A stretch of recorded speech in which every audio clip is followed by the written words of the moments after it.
यही वो सेशन है जिसकी वजह से जितने भी लोग जो आज की डेट में ये बोलते हैं कि सर मेरा बिजनेस जो है ना वो उस हिसाब से नहीं चल पा रहा है जिस हिसाब से मैं चाहता हूं, तो उन सारे लोगों को एक एक पॉइंटर्स पे आज फोकस करना है, एक एक पॉइंटर्स को नोट करना है और देन उसके बाद फिर ये देखना है कि कहां मिस्टेक हो रही है। बोला गया होगा ना कि जब भी मेरा बिजनेस डाउन हुआ, जब भी मेरे बिजनेस में कुछ गड़बड़ हुई, देन मैं अपने अपलाइन के पास गया और उन्होंने मुझे बोला वेलकम कब अटेंड किया था, कि सर हमेशा करता हूं, लेकिन फिर बोला होगा अच्छे से कब अटेंड किया। तो जाओ वेलकम अटेंड करो, एक एक पॉइंटर को नोट डाउन करो और फिर अपने बिजनेस में 100% फॉलो करो, अप्लाई करो उसको, देन बिजनेस उसी जगह पे आ जाएगा जहां पे आप चाहते हो, राइट। तो वेलकम इस बिजनेस का इसीलिए वेलकम को मिरर माना जाता है। तो देन स्टार्ट करने से पहले सबसे पहले thank you my all upline, then Atar sir, Vishnu sir, Palash sir, Hansraj sir, Mukhram भाई, कि आज मैं जो कुछ भी हूं, आज अगर मैं खड़ा हूं ना और यहाँ पे ये वेलकम सेशन आज अगर मैं ले रहा हूं तो बिकॉज ऑफ ऑल अपलाइंस। तो अगेन थैंक यू कि उन्होंने इस बिजनेस के सारे पॉइंटर्स को, देन उन्होंने इस वेलकम के जितने भी पॉइंटर्स हैं उन सबका इंपॉर्टेंस समझाया। मैं भी आप सब लोगों की तरह वेलकम में बैठा, एक एक पॉइंटर को 100% फॉलो किया, देन यहां पे हूं, राइट। तो देन आप जितने भी लोग यहां पे बैठे हो ना, वो सारे के सारे लोग इस बिजनेस में कहीं ना कहीं एक स्टेज पे हो। अगर उसको हम ए मान लें, उस पॉइंट को हम क्या मान लें, उस स्टेज को ए मान लें, तो ये वो प्रेजेंट आपका सिनेरियो है, प्रेजेंट आपका सिचुएशन है जहां पे आप खड़े हो, जिस जगह पे आप हो। और ये भी आप एग्री करेंगे कि कहीं न कहीं आप लोग एक दूसरे पॉइंट पे पहुंचना चाहते हो, अगर उसको पॉइंट बी माने तो आप यहां पे प्रेजेंट में खड़े हो और अब जाना कहां चाहते हो, पॉइंट बी पे, पॉइंट बी पे जाना चाहते हो। और पॉइंट बी क्या है, सक्सेस। पॉइंट बी क्या है, सक्सेस है। तो फाइनली आपकी जर्नी पॉइंट ए से लेकर के और पॉइंट बी तक की है। पॉइंट ए आपका करंट सिनेरियो, आपका फाइनेंशियल स्टेटस क्या है, आपका कैसे कपड़े पहनते हैं, कैसे घर में रहते हैं, कौन सी गाड़ी ड्राइव करते हैं, जो कुछ भी ईच एंड एवरीथिंग आपके पास है आज की डेट में, वो है पॉइंट ए। और पॉइंट बी क्या है, आज जो कुछ है उससे बेहतर, आज से बेहतर गाड़ी, आज से बेहतर घर, आज से बेहतर फाइनेंशियल स्टेटस, आज से बेहतर सब कुछ, वो है पॉइंट बी, जिसको बिजनेस में फाइनेंशियल फ्रीडम भी बोला जाता है। तो फाइनली आप ए से स्टार्ट करते हो और बी पे आप पहुंचना चाहते हो, आपकी फाइनल डेस्टिनेशन जितने भी लोग हैं उन सब लोगों की क्या है, पॉइंट बी। लेकिन एक क्वेश्चन जो मैं आप लोगों से अभी पूछूंगा, क्या जो पॉइंट ए पे आज की डेट में आप कर रहे हो, सेम वही काम अगर आप आगे लाइफ में करते रहोगे तो क्या कभी पॉइंट बी पे पहुंचोगे आप पॉइंट बी पे नहीं पहुंचोगे। पता है क्यों, क्योंकि जो आज चल रहा है सेम चलता रहेगा, तो कैसे पॉइंट बी पे पहुंचोगे, वही रिजल्ट आएंगे जो पहले थे। तो फाइनली सबसे पहले इस बिजनेस में अगर कोई चीज है, हमको कोई भी रिक्वायरमेंट है, तो वो क्या है, सबसे पहले आपको क्या करना पड़ेगा, चेंज करना पड़ेगा। क्या करना पड़ेगा, चेंज। सबसे पहले चेंज करना पड़ेगा। और ये चेंज क्या करना पड़ेगा, सबसे पहले चेंज यहां करना पड़ेगा, राइट। जो 24/7 मीन्स कि हमारे पास जो 24 घंटे है ना, वो पूरे फिक्स है, हमारा एक शेड्यूल है। सुबह मॉर्निंग में उठते हैं, जॉब पे जाते हैं या जो भी काम करते हैं उस पे जाते हैं, शाम को घर आते हैं, खाना खाते हैं, सो जाते हैं, फिर वही काम। तो हमारा 24 आवर्स क्या है, पूरा बिजी है। तो सबसे पहले क्या करना पड़ेगा, इस बिजनेस के लिए 2 से 3 घंटे जो टाइम है ना, वो आपको देना पड़ेगा। इसमें हमारे पास टोटल आवर्स 24 ही है, 26 नहीं होंगे कभी भी। तो हमको सबसे पहले क्या देना पड़ेगा बिजनेस में, वो टाइम निकाल करके बिजनेस के लिए टाइम देना पड़ेगा, देन ये फर्स्ट चेंज करना पड़ेगा। और जब चेंज की बात आती है ना, तो एक नॉर्मल इंसान में, हर इंसान जो एक ह्यूमन में 2 तरह के चेंज होते हैं। एक चेंज होता है इंटरनल और एक होता है एक्सटर्नल।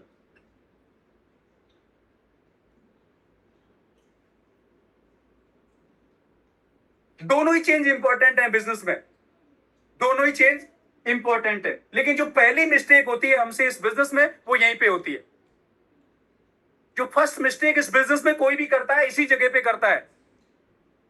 क्या करता है कि कौन सा चेंज पहले करना है और कौन सा चेंज बाद में करना है, ये पता ही नहीं रहता हमको कि कौन सा चेंज पहले करूं और कौन सा बाद में करूं। तो एक्चुअल में जब हम इस बिजनेस में आते हैं तो सबसे पहले क्या पूछते हैं, सबसे पहले हमारा क्वेश्चन होता है हाउ, कैसे होगा, क्या करना पड़ेगा, किसको लेके आना है, मेरे चेक कैसे बनेंगे। सबसे पहले एक ही चीज पे फोकस करते हैं, हाउ पे।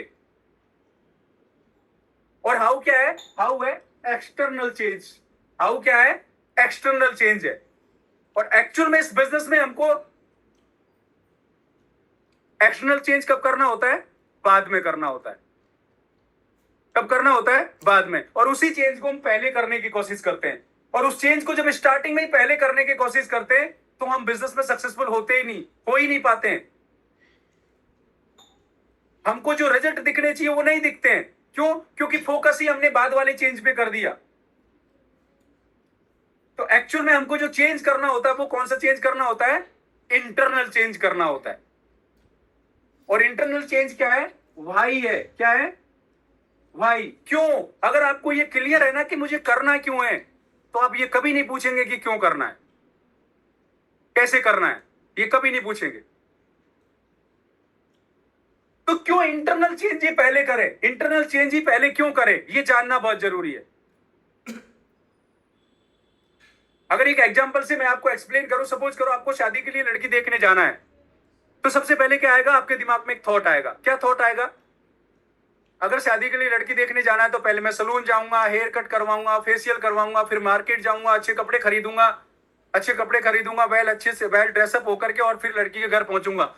तो घर से निकलने से लेकर के और लड़की के घर पहुंचने तक का पूरा प्लान आपके दिमाग में है। लेकिन अभी आप गए नहीं है गाइस, अभी आप गए नहीं, आप कहां हैं, आपके घर में बैठे हुए हैं। तो सबसे पहले क्या आया, थॉट। ये जो थॉट है ना, ये जो सोच पैदा हुई ना आपके दिमाग में, ये जो प्लानिंग चली ना, ये है इंटरनल चेंज। अच्छा, कभी ऐसे हुआ कि कोई काम आपने पहले कर लिया और उसके बाद फिर वो आपके दिमाग में आया। तो पहले क्या होता है, पहले आपके दिमाग में कोई चीज आती है, फिर आप उस पर एक्शन करते हो, देन उसको फिर बाद में करते हो। तो ये जो इंटरनल थॉट है ना, ये है इंटरनल चेंज।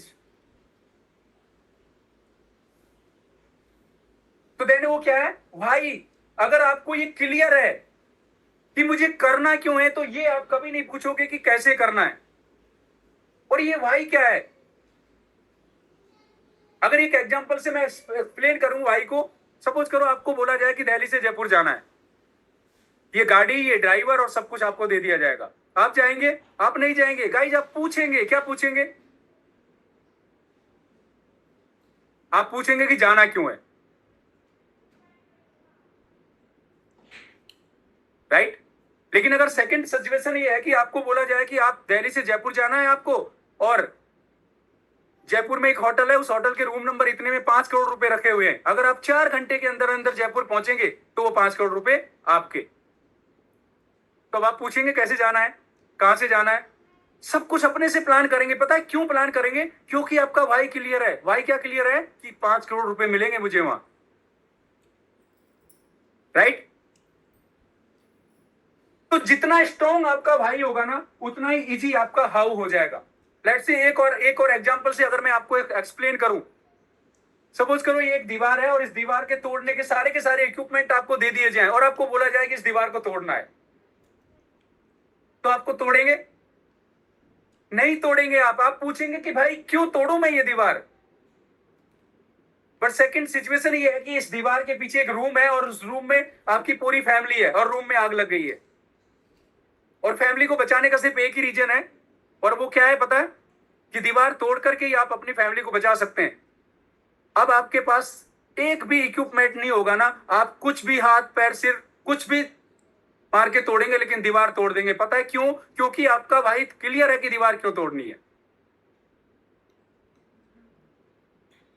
तो देन जितना स्ट्रॉन्ग आपका भाई उतना इजी आपका हाउ।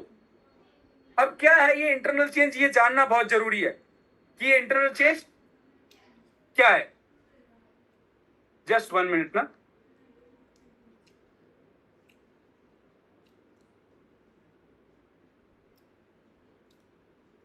राइट, तो फर्स्ट इंटरनल चेंज क्या है? Why dream and reason.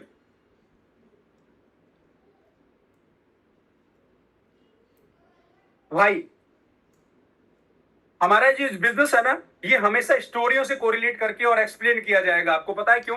क्योंकि आपको अच्छे से याद रहता है, आप अच्छे से समझ पाते हो चीजों को। और देन ये जो स्टोरी जब भी हम आपको एक्सप्लेन करूंगा ना, ये स्टोरी जो लोग पुराने उन्होंने बहुत बार सुनी होगी, लेकिन उसका इंटेंट जिस दिन समझ में आ जाएगा ना आपको, उस दिन आप टॉप पे होंगे। और जो नए लोग हैं जिन्होंने पहली बार फर्स्ट टाइम में सेशन में आए, उनको बहुत अच्छे से सुननी है, और उससे भी अच्छे से मींस कि सब लोग जितने भी लोग यहाँ पे बैठे हुए हैं ना, उन सब लोगों को ये स्टोरी बहुत अच्छे से सुननी है। तो एक बहुत घना जंगल होता है, और उस जंगल में एक भेड़िया होता है। कई दिन से भूखा है, वो खाना नहीं मिला उसको, और अपने खाने की तलाश में इधर उधर घूम रहा है वो। तभी उसकी नजर एक खरगोश के ऊपर पड़ती है। तो जैसे ही खरगोश को भेड़िया देखता है, भेड़िए को भी खरगोश देख लेता है, दोनों एक दूसरे के आगे पीछे दौड़ने लगते हैं। खरगोश आगे आगे और भेड़िया पीछे पीछे। 1 घंटा, 2 घंटा, 3 घंटा, 4 घंटा, 5 घंटे, मीन्स की 3 से 4 घंटे हो जाते हैं, लेकिन खरगोश को भेड़िया पकड़ नहीं पाता। और फाइनली थक हार करके भेड़िया खरगोश से बोलता है कि भाई रुको, मुझे आपसे कुछ बात करनी है। लेकिन खरगोश रुकेगा? रुकेगा खरगोश? नहीं रुकेगा। पता है क्यों? क्योंकि उसको पता है अगर मैं रुका ना तो मुझे खा जाएगा ये। तो then खरगोश बोलता है कि नहीं, लेकिन भेड़िया बोलता है कि नहीं, मैं आपको कोई भी नुकसान नहीं पहुंचाऊंगा। आप ऐसे करो, प्रॉपर एक डिस्टेंस मेंटेन करके रुक जाओ, बट मुझे आपसे कुछ बात करनी है। तो वो एक प्रॉपर डिस्टेंस मेंटेन करते हैं और रुकते हैं और बात करते हैं। और खरगोश से भेड़िया पूछता है कि हम दोनों में से ताकतवर कौन है? खरगोश बोलता है आप। फास्ट कौन दौड़ सकता है? खरगोश बोलता है आप। कौन एनर्जेटिक है? खरगोश बोलता है एनर्जेटिक भी आप ही है। तब जब मैं एनर्जेटिक हूं, मैं फास्ट दौड़ सकता हूं, मैं ही ताकतवर हूं, उसके बावजूद भी पिछले 3 से 4 घंटे, 4 से 5 घंटे से मैं आपको पकड़ क्यों नहीं पा रहा हूं? तो गाइस, आपको पता है खरगोश ने क्या आंसर किया होगा? खरगोश ने आंसर किया, उससे पहले खरगोश ने भेड़िया से क्वेश्चन पूछा। पता है क्या? भेड़िया से खरगोश ने बोला कि आप क्यों दौड़ रहे हो मेरे पीछे? तो भेड़िया ने बोला मैं अपने भूख मिटाने के लिए दौड़ रहा हूं। तो आपको पता है खरगोश ने क्या आंसर किया होगा? खरगोश ने बोला कि मैं ना अपनी जान बचाने के लिए दौड़ रहा हूं। तो हम जो दोनों लोग हैं ना, उनमें स्ट्रांग जो भाई है ना, वो मेरा है। पता है क्यों? क्योंकि जब आप मेरे पीछे दौड़ते हो, तो आपके दिमाग में जब आप फाइनल मुझे पकड़ने वाले होते हो, जब मैक्सिमम एफर्ट लगाने की बारी होती है ना, तब आपके दिमाग में एक पैरेलल थॉट आता है। वो पैरेलल थॉट क्या आता है? वो यही आता है, क्यों इतना एफर्ट लगाना? अगर खरगोश पकड़ में नहीं आएगा तो किसी दूसरे जानवर को भी तो मार के खा सकते हैं। तो जो ये सेकंड ऑप्शन आपको दिखता है ना, ये कभी मेरे तक पहुंचने ही नहीं देता है आपको, और लास्ट मोमेंट पे जाकर के आप गिव अप कर जाते हैं। लेकिन मेरे दिमाग में पिक्चर बिल्कुल क्लियर है। किस बात के लिए? कि अगर आज तू पकड़ा गया ना, तो तेरा सब कुछ खत्म हो जाएगा। तो मेरे पास कोई सेकंड ऑप्शन है ही नहीं। मेरे पास सिर्फ एक ही ऑप्शन है कि अगर मैं दौड़ूंगा तो बचूंगा। बट आपके पास नहीं है, आपके पास पैरेलल एक और ऑप्शन है। तो सेम गाइस, इस बिजनेस में भी ऐसे ही है। इस बिजनेस में भी हम लोग जब सबसे ज्यादा मेहनत करने का टाइम आता है, अच्छे से स्टार्ट करते हैं, सब कुछ अच्छे से करते हैं, ट्रेनिंग कंप्लीट करते हैं, और जब सबसे ज्यादा मेहनत करने का टाइम आता है ना, तब हमारे दिमाग में एक पैरेलल थॉट आता है। और वो थॉट पता है क्या आता है? वो यही आता है, क्यों इतना स्ट्रेस करना अपने आप को? तनख्वाह तो आ ही रही है ना। तो ये जो सेकंड ऑप्शन है ना, सैलरी तो आ ही रही है, ये आपको कभी वहां तक पहुंचने ही नहीं देता है, और पहले ही गिव अप करवा देता है। तो जब जब खरगोश की तरह, जब तक भेड़िए की तरह आपको वो सेकंड पैरेलल थॉट या पैरेलल ऑप्शन दिखता रहेगा ना, तब तक इस बिजनेस में आप लास्ट मूवमेंट तक जाएंगे, फिर वापस नीचे आ जाएंगे। तो जब भी आप जब तक आपका खरगोश के जैसा भाई नहीं होगा ना, तब तक इस बिजनेस में आप ऐसे ही स्टक होते रहेंगे। और अगर आपको आगे बढ़ना है तो खरगोश के जैसा भाई आपको ढूंढना पड़ेगा। तो अगर मैं मेरे भाई की बात करूं, अगर मैं मेरी जर्नी की बात करूं, मेरे बिजनेस की बात करूं, तो सेम आप सब लोगों की तरह स्टार्ट हुई, सेम आप सबकी तरह, सेम आप सबकी तरह। तो अपने आप को अगर मैं इंट्रोड्यूस करूं, मेरा नाम लखन है और मैं अलवर राजस्थान से बिलोंग करता हूं। देन मैं एक पूरे मिडिल क्लास फैमिली से आता हूं, जहां पे कोई ऐसा कुछ नहीं है, बस नॉर्मल एक लाइफ है। नॉर्मल लाइफ का मतलब कुछ भी नहीं है, बस आदमी की जो जो पुअर से पुअर कंडीशन होती है ना, उस कंडीशन, वो कंडीशन थी मेरी फैमिली की। मेरे फादर फार्मर थे और देन लाइफ में नहीं पता था क्या करना है क्या नहीं करना है, लेकिन मेरे मैक्सिमम रिलेटिव थे ना, सब गवर्नमेंट एम्प्लॉय थे।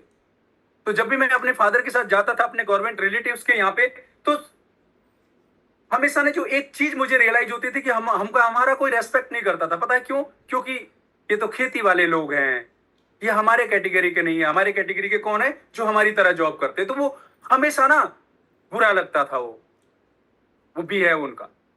तो मैं अपने फादर से पूछता था कि ऐसा क्यों करते हैं, तो मेरे फादर एक ही बात बोलते थे, आपको भी इनके जैसा बनना है, लेकिन इनके जैसे ईगोस्टिक मत बनना कभी जिंदगी।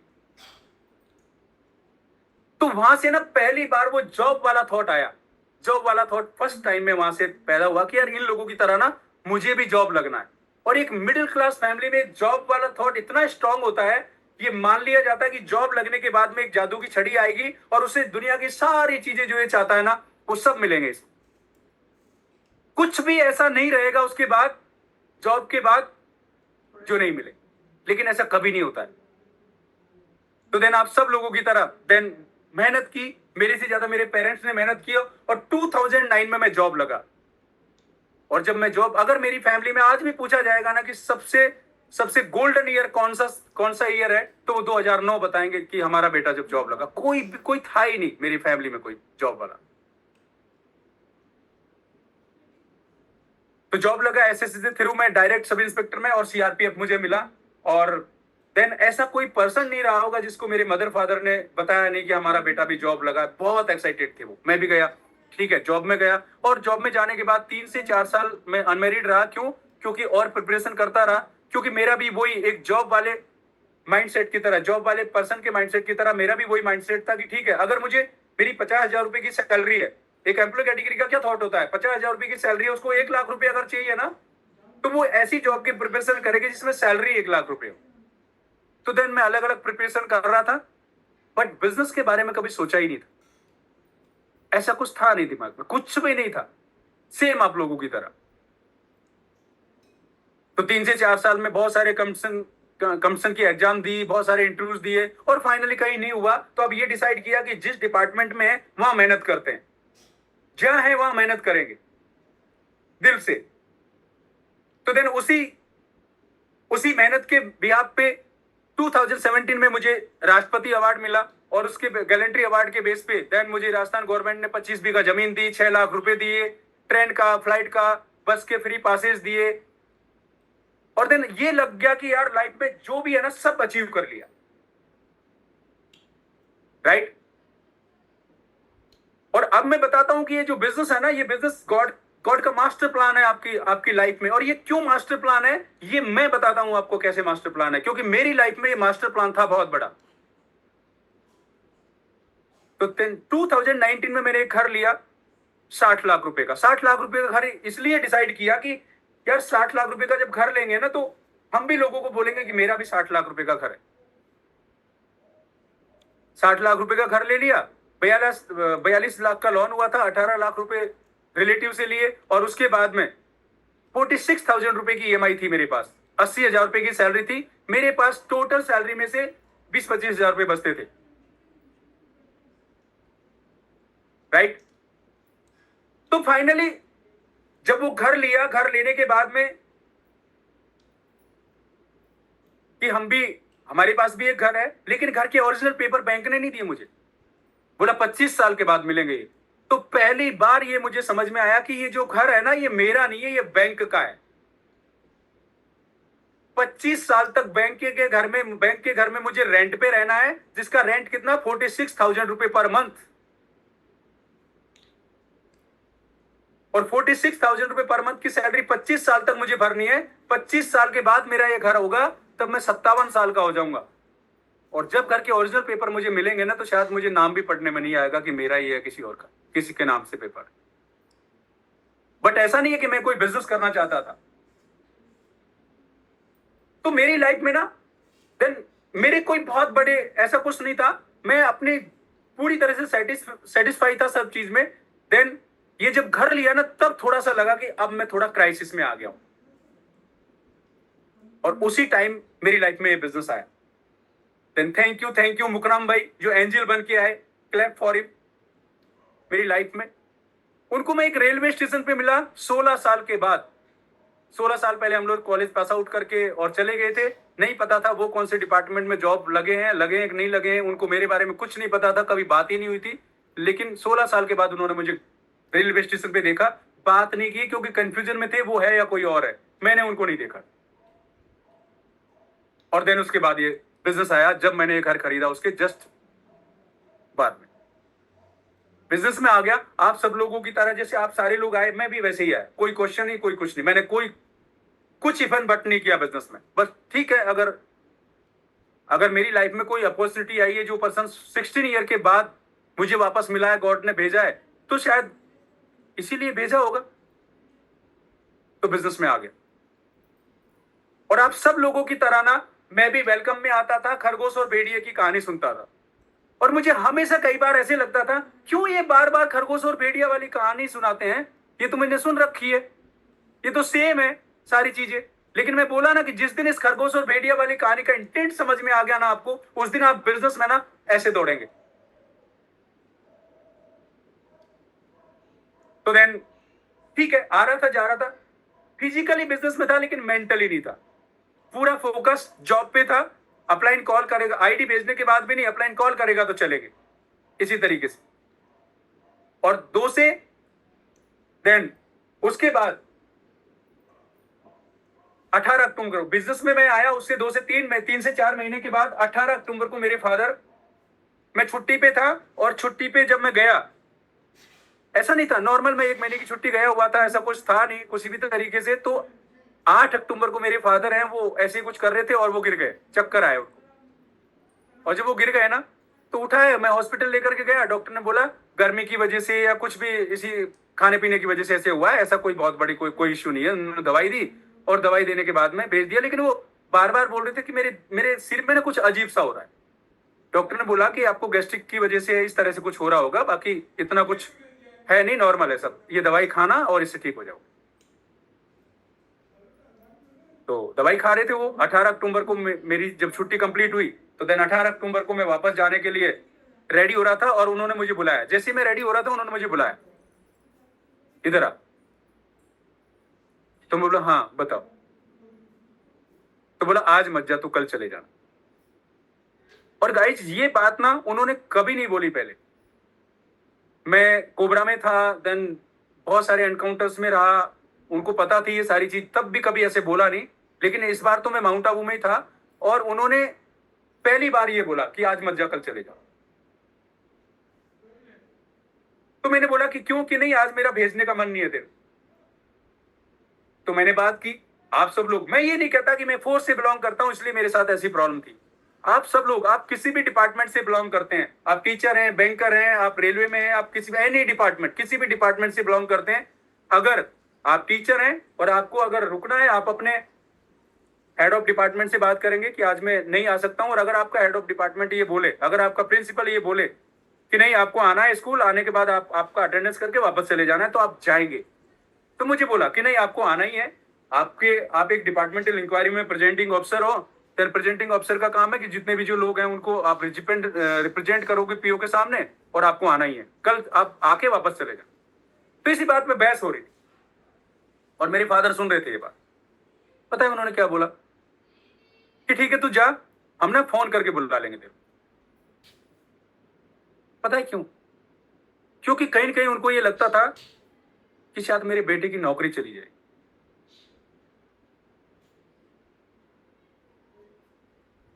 और देन मैं जाने के लिए रेडी हुआ कि ठीक है मैं जाऊंगा और जाके वापस आ रहा हूं, बस कल ही वापस आ जाऊं। उस दिन पहली बार ना मेरे फादर के साथ मैंने ऐसे करके सेल्फी ली थी, फर्स्ट टाइम में। मैं 10th क्लास में पास आउट करके और बाहर गया कॉलेज की। कॉलेज करने के बाद में 2009 में जॉब लगा और 10 साल की नौकरी हो गई। लेकिन उससे पहले मुझे याद नहीं है कि मेरे फादर के साथ कभी इस तरह से करके पहली बार सेल्फी ली थी मैंने, है ना। मेरे और मेरे फादर की दोनों की आंखों में आंसू हैं उस सेल्फी के अंदर, आज भी है मेरे पास वो फोटो। ये कमिटमेंट है एक बेटे का एक फादर के साथ कि ठीक है मैं जा करके ना जस्ट वापस आ रहा हूं, बस आप टेंशन मत लेना, बस मैं जाऊंगा और फिर वापस आ जाऊंगा। और उनकी वो इसलिए इमोशनल है कि ठीक है यार देखो मेरा रोकने का मन है लेकिन मेरे बेटे की नौकरी चली जाएगी, जो इतने दिन हमने मेहनत की इसके साथ में वो जॉब चली जाएगी, तो रोकने का मन तो ना है, लेकिन अगर ये कल आने के लिए बोल रहा है ना तो चलो ठीक है। तो पहली बार मैंने सेल्फी ली और मैं आप लोगों से बोलता हूं ये बात, आप लोग याद करो कि कब कब जब से आप समझदार हुए तब से लेकर के आज तक कब आपने अपने मदर फादर के साथ बैठ करके ना 2 से 3 घंटे अच्छे से दिल से बात की है। कब आप अपनी मदर और आपके फादर के साथ ऐसे करके ना सेल्फी क्लिक करते हो बड़े प्यार से? आप करते हो, बहुत अच्छी बात है, लेकिन क्या मैक्सिमम लोग ऐसा करते हो? कि मैं अपनी जॉब में इतना बिजी था, अपने काम में इतनी बिजी था ना कि जब भी छुट्टी आता था कुछ भी था ना, कभी ऐसे लगता था कि मेरे पास टाइम ही नहीं है। तो देन मैं गया कि मैं जाऊंगा जाके वापस आ जाऊंगा। मैं गया, जाने के बाद सारे काम किए, अगले दिन फिर मैं वापस आया, जो भी सिचुएशन थी देन मैं आया। और जब मैं वापस आया ना तो मेरे आने के 4 घंटे पहले मेरे फादर की वॉइस चली गई, आवाज चली गई उनकी। एक्चुअल में उनको ब्रेन हेमरेज हुआ था जो हमको पता ही नहीं चला। एक स्लो मोशन में ब्रेन हेमरेज होता है, एक 100% ब्रेन में ब्लॉकेज आ जाते हैं, तो देन उसके बाद पूरा ब्रेन डेड हो जाता है, पैरालिसिस हो जाता है। उनके धीरे धीरे ब्लॉकेज आ रहे थे तो पता नहीं चल रहा था, सेंस में थे बट नहीं पता चला, डॉक्टर को भी हमको भी नहीं पता चला। बहुत ज्यादा सीरियसली डॉक्टर ने भी इतना कि ठीक है नॉर्मल कुछ इसी वजह से हो रहा होगा। और मेरे आने के 4 घंटे पहले उनके एक हाथ एक पैर और गले में पैरालिसिस हो गया। देन जब ब्रेन हेमरेज हुआ तो गला काम करना, क्योंकि जब गले में ब्रेन हेमरेज हुआ तो क्या हुआ, जब गला में पूरा पैरालिसिस हो गया तो वो काम ही करना बंद कर दिया, तो उनकी आवाज चली गई, वॉइस चली। और उसके बाद मैं वापस घर पे पहुंचा और उस दिन के बाद कभी बात नहीं कर पाया।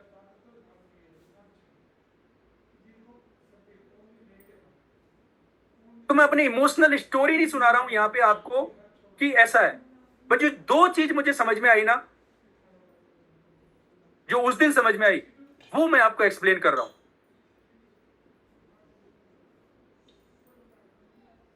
उस दिन पहली बार मुझे ऐसा लगा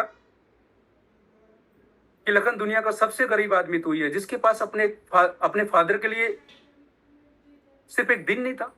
किसकी वजह से? एक 60-70 हजार रुपए की नौकरी की वजह से।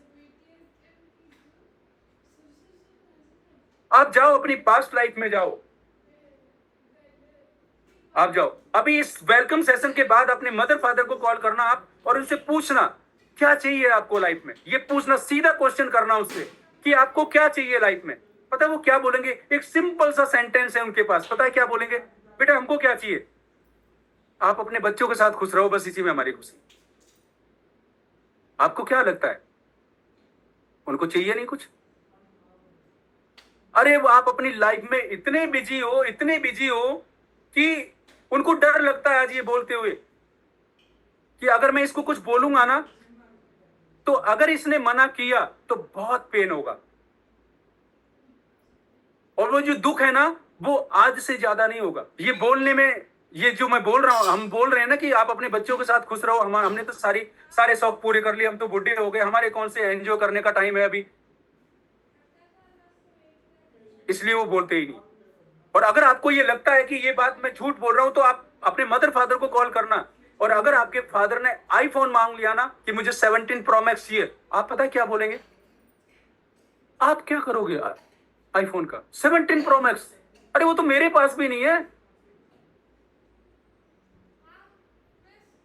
इसलिए वो कभी जिंदगी में बोलते ही नहीं है। पता है क्यों? क्योंकि उन्होंने एक सिंपल सा सेंटेंस रट लिया कि कोई चीज बहुत बुरी लगे, इसलिए ये इतना बिजी है अपनी जिंदगी में कि बस यही बोल देते कि ठीक है, आप अपने बच्चों के साथ खुश रहो बेटा, हम हमारी जिंदगी में खुश हैं, बस हमको कुछ नहीं चाहिए, हमारे कौन से शौक पूरे करने हैं।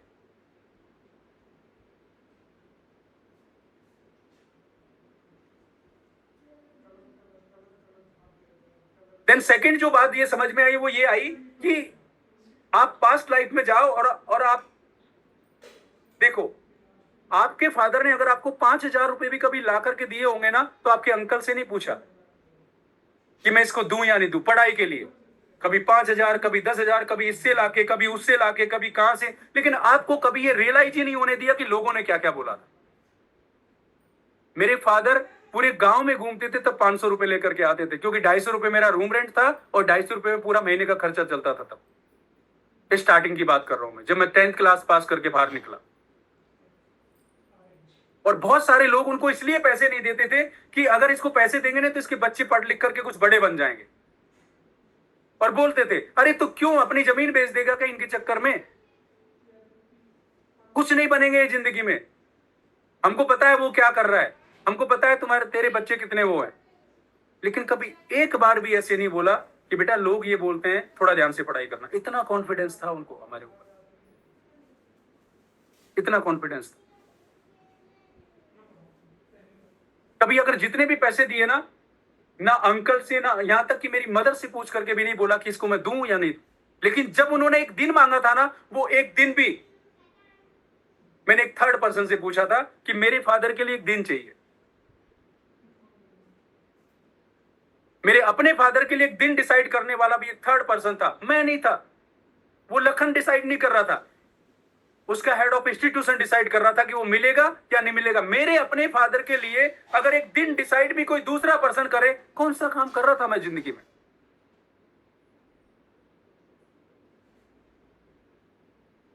उस दिन पहली बार ये समझ में आया कि लखन तू जो भी कर रहा है ना, उतना बेटर तो नहीं है जितना तू सोच करके बैठा है। तो देन 32 डेज तक मेरी लाइफ के ना, देन सबसे खराब दिन है ये। 32 डेज तक मैंने देखा है अपने फादर को मेरे से एक एक स्टेप दूर जाते हुए, जिनकी वजह से जो कुछ भी आज मैं हूं ना, because of my father, because of my parents. 32 days तक एक बूंद भी अंदर नहीं जाता था, न खाना, न पानी, न दूध, न कुछ। 32 डेज तक काम ही नहीं करता था, रोते थे हमको देख देख करके। क्या हो सकता है एक फादर के दिल में अंदर, क्या हो सकता है यार। लास्ट टाइम में मैं अपने बच्चों को भी कुछ नहीं बोल पा रहा हूं। आप सोचो, मैं भी 2 बच्चों का बाप हूं, मुझे भी ये लगता है कि यार लास्ट मोमेंट में अगर कोई कोई फादर की सिचुएशन ये होगी तो वो यही बात सोच रहा होगा कि सोचता है कि यार मेरे बच्चों को कुछ तो बोल के जाऊं मैं। बेटा घर में तू सबसे बड़ा है, छोटे 2 भाई हैं, दोनों अनमेरिड हैं, पीछे तेरी मम्मी है, अच्छे से रहना, कुछ तो रही होंगी ना फीलिंग्स। तो जब बोला नहीं जाता था तो रोते थे बहुत, यार मेरे बच्चों से भी बात नहीं कर पा रहा हूँ लास्ट मोमेंट में। तो एक दिन ऐसे ही मेरी मदर बोलती थी, हम लोग हमारी गोद में ऐसे रहते थे, तो बोलती थी कि बेटा देख, एक दिन तेरे को कंधे पे बिठा करके, आप याद करो यार, पिछला मोमेंट याद करो आप।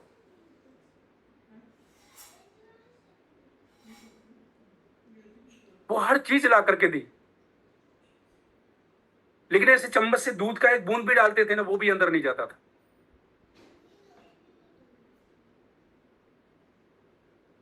और फाइनली जिस हाथ से लिखते थे उसमें पैरालिसिस था, तो मैंने ट्राई किया कि पेन देते हैं, पता नहीं कुछ लिख दे जो बोलना चाहते हैं। जो दूसरा हाथ था जो जिससे लिख नहीं पाते थे,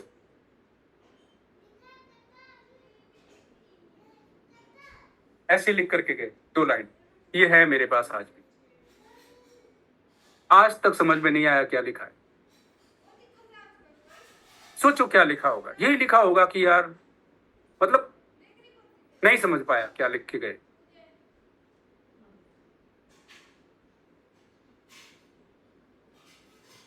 आप सोच के देखो। और यह मैटर सिर्फ इतना ही था कि सिर्फ एक 80,000 रुपए की नौकरी थी मेरे पास बस।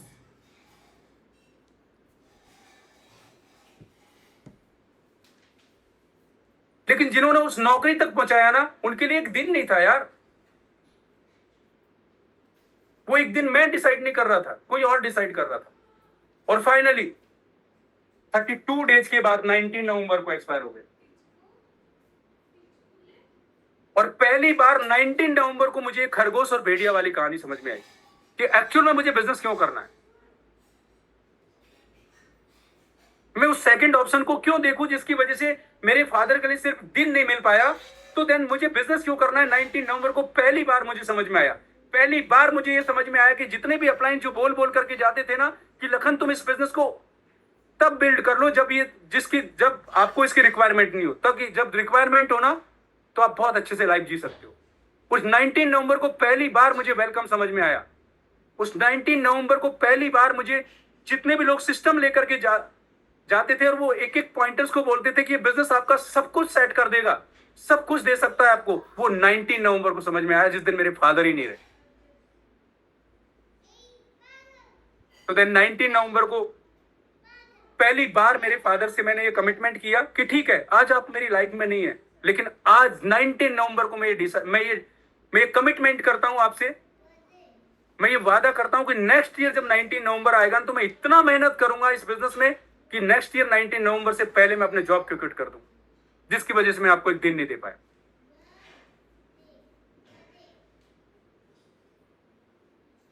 और उस अगली बार 19 नवंबर आया, उससे पहले मुझे नहीं पता है मैं कब सोया कब खाया, कुछ नहीं पता है मुझे। बस सिर्फ इस वजह से कि यार मैंने मेरे फादर से कमिटमेंट किया है और अगर ये पूरा नहीं हुआ ना तो जाने के बाद भी वो एक बात सोचेंगे कि जिंदगी में पहले तो कुछ भी नहीं किया मेरे लिए, लेकिन जाने के बाद भी जो एक कमिटमेंट किया, जो एक वादा किया था ना, वो भी झूठा किया है।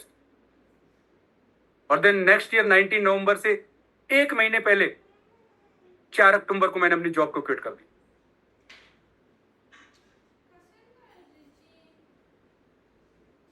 तो आज मुझे नहीं जाना पड़ता है किसी के सामने एक एप्लीकेशन लिख करके, और नहीं जाना पड़ता है कि सर मुझे ना एक दिन की छुट्टी दे दो, घर में मेरे ये प्रॉब्लम है। आज हर चीज का डिसीजन मैं खुद करता हूं। मेरे ऊपर कोई थर्ड पर्सन नहीं है जो वो डिसाइड करे, उसके हिसाब से नहीं चलता मैं, आज अपने हिसाब से चलता हूं। अगर ऐसा भाई आपके पास है ना तो आप इस बिजनेस में फेलियर हो ही नहीं सकते, ये मैं गारंटी देके जा रहा हूं आज आपको। लेकिन अगर ऐसा भाई आपके पास नहीं है तो ये आपको ढूंढना पड़ेगा, और जब तक ये भाई आप ढूंढोगे नहीं ना तब तक इस बिजनेस में हमेशा हमेशा आप लास्ट मोमेंट पे जाकर के गिव अप करके वापस उसी जगह पे आते रहो। देन उसके बाद अगर हम बात करते हैं ड्रीम्स, तो अगर जितने भी लोग यहां पे बैठे इन सारे लोगों से अगर मैं आपको बोलूं एक पेपर दूं, या जो भी सुप्रीम पावर जिसको भी आप मानते हैं, किसी भी रिलीजन से बिलोंग करते हैं आप, वो सुप्रीम पावर आपके पास आए और बोले कि मांग 20 चीजें ऐसी मांग जो तू लाइफ में चाहता है, तो ये भी आप एग्री करोगे कि हम में से मैक्सिमम लोग जो है ना वो 8 से 10 चीजें तो सेम लिखेंगे। अच्छा घर हो, अच्छी गाड़ी हो, मेरी लाइफ अच्छी हो, मेरे बच्चों की लाइफ अच्छी हो, मेरे मदर फादर की लाइफ अच्छी हो, मेरे बच्चे अच्छी स्कूल में पढ़े। लेकिन गाइस अच्छा घर कैसा होता है ना, घर का स्ट्रक्चर तक पता नहीं है हमको। अच्छी गाड़ी कौन सी होती है, गाड़ी का नाम तक पता नहीं है हमको। अच्छी स्कूल कौन सी होती है, उस स्कूल का नाम भी पता नहीं है। अच्छी स्कूल हमारी नजरों में कौन सी है, जो हमारे इनकम के अकॉर्डिंग सही है। अच्छी लाइफ कैसी होती है, अच्छी लाइफ की डेफिनेशन तक पता नहीं है हमको। लेकिन ये जो जितनी भी चीजें हैं ना जिनकी हम लोग बात करते हैं, ये सब बेसिक नेसेसिटीज हैं, ये कोई ड्रीम नहीं है, ये सब बेसिक रिक्वायरमेंट हैं। तो जब मांगने वाले को ही नहीं पता है कि मुझे चाहिए क्या, तो देने वाला क्या देगा। अगर आपको खुद को ही नहीं पता है, सुप्रीम पावर आपके पास सामने खड़ी है और आपको खुद को ही नहीं पता है कि मुझे क्या मांगना है, तो देने वाला कैसे देगा। तो ये जितने भी चीजों की हम लोग बात करते हैं ना, से सब डेली रिक्वायरमेंट की चीजें हैं। जो इससे ऊपर है ना वो है ड्रीम, जो 24/7 आपके दिमाग से कभी जाता ही नहीं। तो ड्रीम था ना कि नेक्स्ट ईयर जब 19 नवंबर आएगा उससे पहले पहले मुझे जॉब को क्विट कर जाना है। नींद नहीं आती थी रात में, 24/7 दिमाग में यहां चलता था। मुझे नहीं पता है उस एक साल में क्या हुआ जॉब बिजनेस के अलावा। जो आपको रात में 1 बजे 2 बजे कभी भी अगर याद आएगा ना, तो आपको कभी सोने ही नहीं देता है, वो है ड्रीम।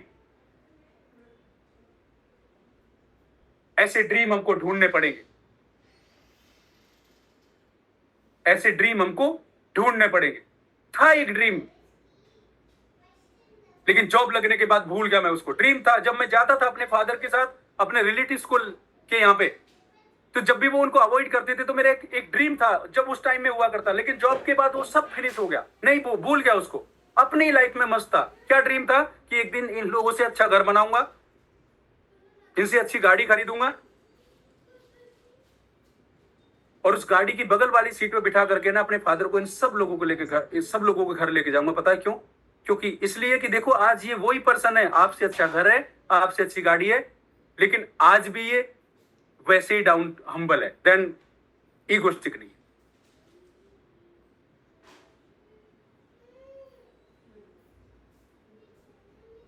लेकिन वो दिन कभी नहीं आया, कभी नहीं आया वो दिन। घर है, गाड़ी है, लेकिन बोलते हैं ना कि जिस इंसान को बिठाना था ना, वो नहीं है। कहीं भी जाते टाइम में, शादी में, रिलेटिव के, मिस की हमेशा ना, बहुत बहुत मिस करता हूं मैं कि काश एक बार मौका मिल जाता, बस सिर्फ एक बार मिल जाता। तो अगर आपने जो भी ड्रीम लिस्ट, जो भी आप ड्रीम देखते हो, उसमें टॉप पे अपने मदर फादर के ड्रीम नहीं है ना, तो मेरी तरह ने जिंदगी में मलाल ही रह जाएगा कि काश कर लेते पहले। इसलिए मैं आप लोगों को एक ही बात बोलता हूं, जितने भी आपके ड्रीम है उसमें सबसे टॉप पे, सबसे फर्स्ट में अपने मदर फादर के ड्रीम होने चाहिए, उसके बाद आपके ड्रीम होने चाहिए। और अगर आपको नहीं पता है तो आपको बिल्कुल पता होना चाहिए। विद इन मिनट, 1 मिनट में आप पूरे के पूरे 20 ड्रीम लिख दो कि ये मेरे, क्रिस्टल एंड क्लियर। और देन उसके बाद रीजन्स, और रीजन गाइड्स वो है जो आपकी लाइफ का बैड से, आप आपकी लाइफ का खराब से खराब मोमेंट याद करो, बैड से बैड मोमेंट, जिसको आज भी याद करते हैं ना आप, तो आपको ऐसा ऐसा लगता है कि यार इससे खराब दिन नहीं था मेरी लाइफ में कोई। और ये पास्ट लाइफ में मिलेगा, ये पास्ट में मिलेगा। जब कभी न कभी तो आपके मदर फादर को किसी ने कुछ बोला होगा, तुम्हारी औकात नहीं है हमारे सामने खड़े रहने की, तुम जिंदगी में कभी कुछ नहीं कर सकते, तुम्हारे बच्चे कुछ नहीं बन सकते हैं। और उस दिन आपको लगा होगा कि यार ये मेरी लाइफ का ना सबसे खराब दिन है, आज भी याद करते हो ना तो बहुत बुरा लगता है। वहां से मिलेंगे आपको ये रीजन्स सारे के सारे।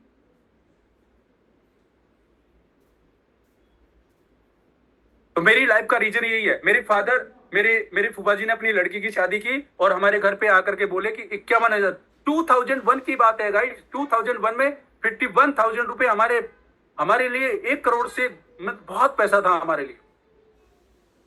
51,000 रुपए अगर मेरी लड़की की शादी में दो तो आना, नहीं तो मत आना हमारी शादी। चाचा ताऊ ने बोल दिया था, भाई हम अपनी बेइज्जती क्यों कराने के लिए जाए, तेरे पास पैसे ही नहीं है। तो मैं और मेरे फादर दोनों ही गए थे, बस कपड़े लेके गए, 5100 रुपए दिए थे, लेकिन खाना नहीं खिलाया। किसी ने बोला ही नहीं खाना खाने। रात को 12 बजे वहां से भूखे आए, 9 किलोमीटर पैदल चल करके एक ट्रक में बैठे और सुबह 6 बजे वापस घर पहुंचे।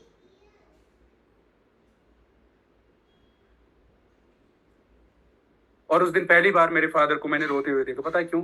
उन्होंने एक बात बोली कि यार पैसा तो मेरे पास मेरी वजह से नहीं था, लेकिन मेरी बेटी की क्या गलती थी कि यार इसको तो, ये मेरे बच्चे की क्या गलती थी, छोटा ही था, इसको तो पूछ लेना था। चलो ठीक है, जिंदगी में मैं नहीं कमा पाया पैसा, मेरे पास पैसा नहीं था।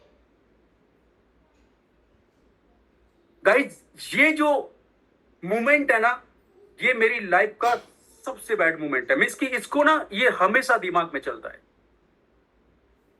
सिर्फ सिर्फ पैसे की वजह से।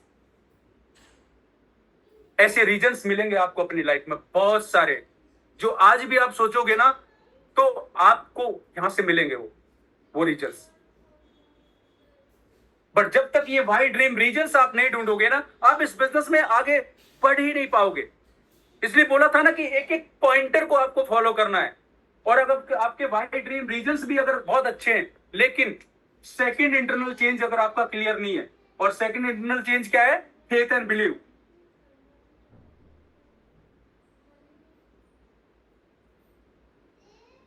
Faith and believe. आस्था और विश्वास। देखो हमेशा हमको ना फेथ होता है, ठीक है, हमेशा फेथ होता है।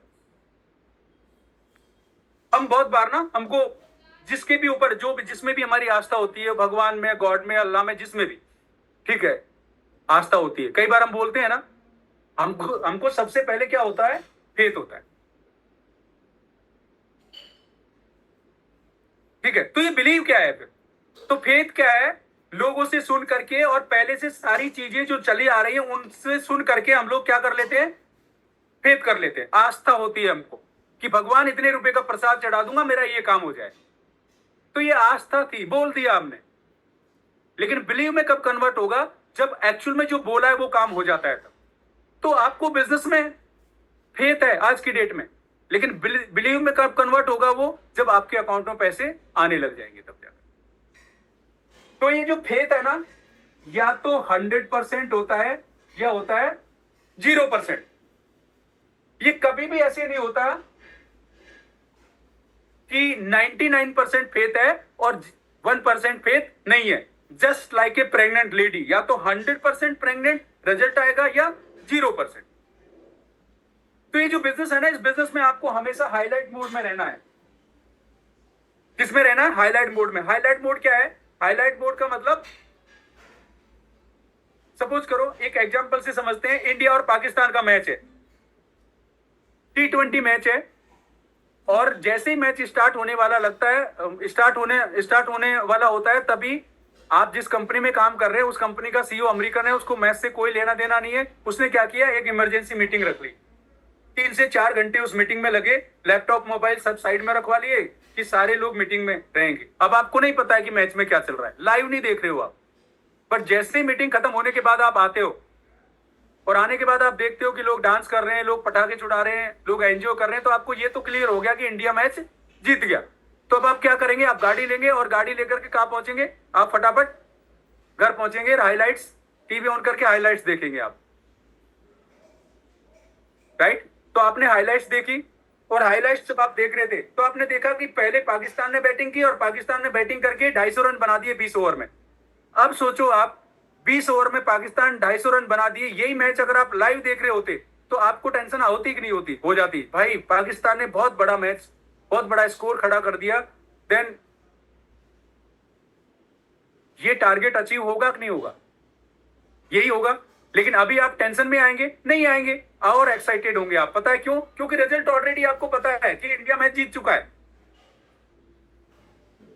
फिर आपने देखा कि इंडिया की बैटिंग आई, और इंडिया की जब बैटिंग आई तो 50 रन पे ही 5 विकेट भी चले गए इंडिया के। तो यही मैच अगर आप लाइव देख रहे होते ना, तो आप बहुत सारी बातें बोलते, ब्लेम करते आप सबके ऊपर। क्या ब्लेम करते? यही ब्लेम करते कि इन्होंने मैच फिक्स कर लिया, जरूरी था कि ऐसे शॉट खेलना, रुक के खेलना था, गलत शॉट खेला, ऐसा है वैसा है, इफन बट बहुत सारा, बहुत कुछ बोलते हैं आप। लेकिन अभी आप बोलेंगे? अभी आप बिल्कुल भी नहीं बोलेंगे, आप बहुत एक्साइटेड होंगे, बहुत एक्साइटमेंट के साथ देखेंगे हाईलाइट्स। पता है क्यों? क्योंकि ऑलरेडी आपको पता है कि इंडिया मैच जीत चुका है। अब आपके दिमाग में ये बात आएगी कि भाई ये अगर 5 विकेट भी चले गए तो ये कारनामा किया किसने? पता है ये क्यों? क्यों आप ऐसा, ऐसे माइंडसेट के साथ ऐसा एक्साइटमेंट है आपके अंदर? क्योंकि आपको रिजल्ट पता है। तो इस बिजनेस में भी आपको रिजल्ट पता है कि 4 ईयर में आप, 4 से 5 ईयर में फाइनेंशियली फ्री हो जाएंगे। आप सक्सेसफुल हैं। अगर आप रुके तो रिजल्ट ऑलरेडी आपको पता है। तो रिजल्ट अब ऑलरेडी आपको पता है, तो आपको एक्साइटमेंट के साथ काम करना है, राइट? तो फेथ एंड बिलीव, सबसे पहला फेथ एंड बिलीव किसके ऊपर?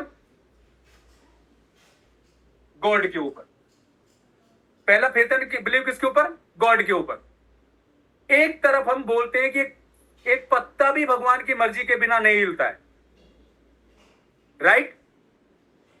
तो जब एक पत्ता भी भगवान की मर्जी के बिना नहीं हिल सकता, तो ये बिजनेस भगवान की मर्जी के बिना हमारी लाइफ में कैसे आ सकता है?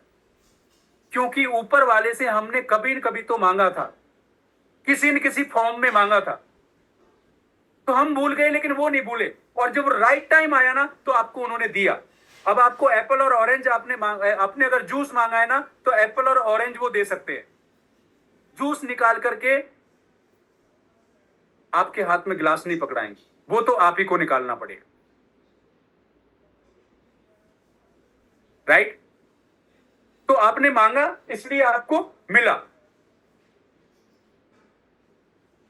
Then second faith and believe yourself, आपके खुद के ऊपर। बिजनेस में आते हैं, बिजनेस में आने के बाद हमको क्या हो रहा है, बहुत सारी चीजें हमारे दिमाग में चलती है, मैं नहीं कर पाऊंगा, मैं ज्यादा पढ़ा लिखा नहीं हूं, मुझे लैपटॉप चलाना नहीं आता। देन बहुत सारे इफ एंड बट होते हैं हमारे दिमाग में। तो आप सोचो कि आप ये सोचो कि ये बिजनेस आपको ही क्यों मिला, ये आपके पड़ोसी को क्यों नहीं मिला बिजनेस, ये आपके दूसरे भाई को क्यों नहीं मिला ये बिजनेस, ये आपके किसी दूसरे दोस्त को ही क्यों नहीं मिला ये बिजनेस, आपको ही क्यों मिल रहा है? क्योंकि आप डिजर्व करते हो। जिस तरह से आप जॉब कर रहे हो ना, आपको जिसमें भी हो आप, वो क्यों मिला? क्योंकि आप डिजर्व करते थे, ऊपर वाला जानता था कि ये कर सकता है। सेम ये बिजनेस भी आपको लाइफ में इसीलिए मिला क्योंकि वो उसको पता है कि ये इसमें इतना पोटेंशियल है, ये कर सकता है इसको, इसलिए उसने दिया। लेकिन मेहनत किसको करनी पड़ेगी? हमको। मेहनत आप ही को करनी पड़ेगी। तो जब जब जिसने पूरी कायनात को बनाया, पूरी दुनिया को बनाया, उसने आपके ऊपर डाउट नहीं किया, उसने आपको ये बिजनेस दिया, तो आप खुद के ऊपर डाउट क्यों करते हो? आप खुद के ऊपर डाउट करने वाले कौन होते हो? क्योंकि आप डिजर्व करते हो इसलिए तो दिया, आप कर सकते हो इसलिए तो दिया। तो खुद के ऊपर डाउट नहीं करना है। Then third faith and believe business के ऊपर। और बिजनेस के ऊपर फेथ एंड बिलीव तब होता है जब आपको बिजनेस के बारे में नॉलेज होती है। देखो, किसी भी चीज के ऊपर आपको फेथ एंड बिलीव तभी होगा जब उसके बारे में आपको बहुत अच्छी जानकारी हो।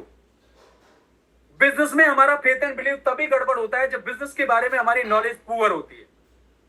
फिर क्या होता है, एक रास्ते में चलता हुआ पर्सन भी आपको बोल के जाएगा आपका बिजनेस ठीक नहीं है, और आप मानोगे उसकी बात। बताए क्यों? Lack of knowledge. आपको नहीं पता है आप क्या कर रहे हैं, आपको नहीं पता है कि जो आप कर रहे हैं उसका पोटेंशियल क्या है, आपको नहीं पता है कि जो आप जो भी कर रहे हैं वो एक्चुअल में वो है क्या।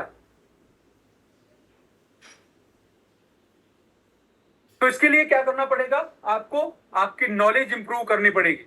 और जितनी अच्छी नॉलेज आपको होगी बिजनेस के बारे में, बिजनेस के ऊपर 100% फेथ एंड बिलीव होगा। तो जितनी कम नॉलेज उतना ही कम फेथ एंड बिलीव, और जितनी ज्यादा नॉलेज उतना ही फेथ एंड बिलीव 100% होगा आपका।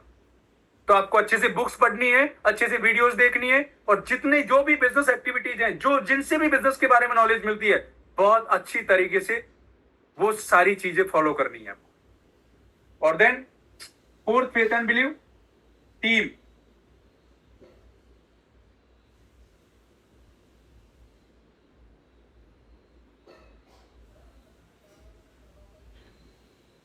टीम एंड अपलाइन, ठीक है?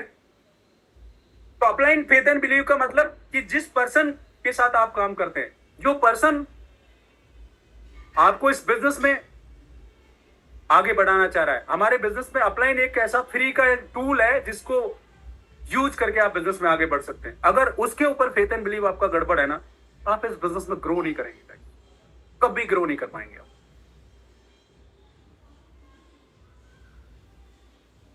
और टीम का फेथ एंड बिलीव भी वही है। पता है टीम के ऊपर 100 क्या 200% फेथ एंड बिलीव क्यों होगा आपको? क्योंकि इसको जो लीड कर रहे हैं ना, जो लीड बाय एग्जांपल जो चल रहे हैं ना आगे आगे, वो कौन है? मैजिक टीम के फाउंडर। कौन? वी पार्टनर डॉक्टर ब्रजेश भाई। Clap for it. एक ऐसा पर्सन जिसने इस बिजनेस में कुछ भी नहीं छोड़ा, कैंप से लेकर के और रैंक से लेकर के, और बोलता है भाई कुछ और नई चीज लाओ, मैं अचीव करूंगा उसको। वो हमको लीड करते हैं, इसलिए सबसे टॉप पे मानी जाती है मैजिक टीम पूरे वर्ल्ड में हमारे बिजनेस में। तो वहां तो 100% नहीं, 200% फेथ एंड बिलीव होना ही है। और देन गाइस, आपको फेथ एंड बिलीव भी है,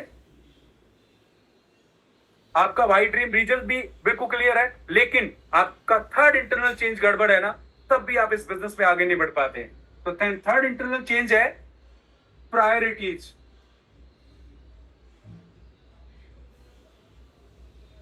प्राथमिकताएं।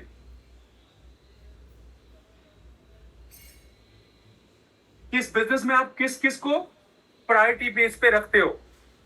तो सबसे पहली प्रायोरिटी इस बिजनेस में जब आप आते हो तो सबसे पहली प्रायोरिटी क्या है? सबसे पहली प्रायोरिटी है गॉड, ह्यूमैनिटी।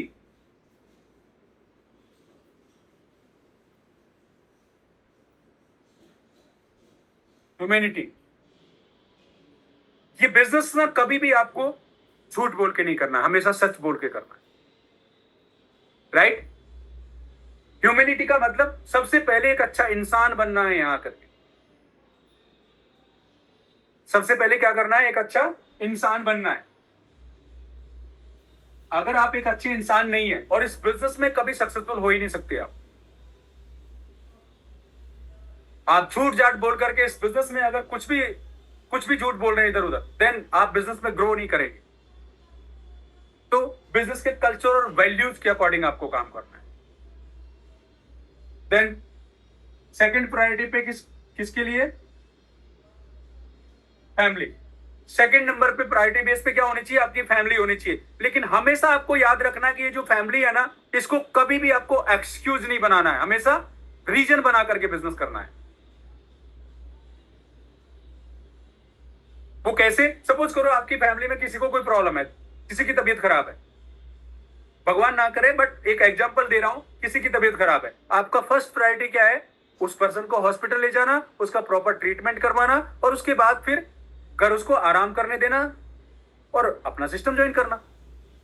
लेकिन अगर कोई ये बोले कि नहीं, जब तक ये ठीक नहीं होगा, जब तक तो मैं अपने बिजनेस की एक्टिविटी में या मैं जूम पे आऊंगा ही नहीं, तो ये आपका एक्सक्यूज है उस पर्सन के पीछे,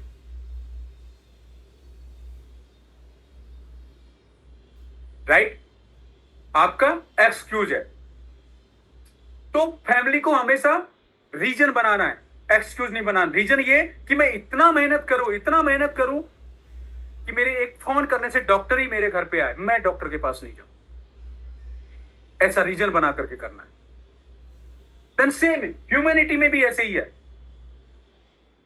ह्यूमैनिटी मतलब ठीक है, आप जा रहे हैं, किसी का एक्सीडेंट हो गया, वहां कोई भी पर्सन, जिस पर्सन का एक्सीडेंट हुआ है उसको कोई भी पर्सन है वो हॉस्पिटल ले जाने वाला नहीं है। आपकी पहली प्रायोरिटी क्या है? उस पर्सन को हॉस्पिटल तक पहुंचाना। लेकिन सेकंड सिनेरियो ये है कि वहां पे बहुत सारे लोग हैं, 50-60 लोग इकट्ठे हो रखे हैं, आदमी का एक्सीडेंट हो गया, जो उनको हॉस्पिटल लेकर के जा रहा है वो जा रहा है, आप खाली बस वहां उस भीड़ का हिस्सा बनकर के खड़े, तो आपकी पहली प्रायोरिटी वो नहीं है। आपकी पहली प्रायोरिटी क्या है? जाकर के सिस्टम ज्वाइन करना। तो फैमिली हमेशा रीजन बना करके करो, एक्सक्यूज बना करके बिजनेस नहीं करना है। Then third, current job.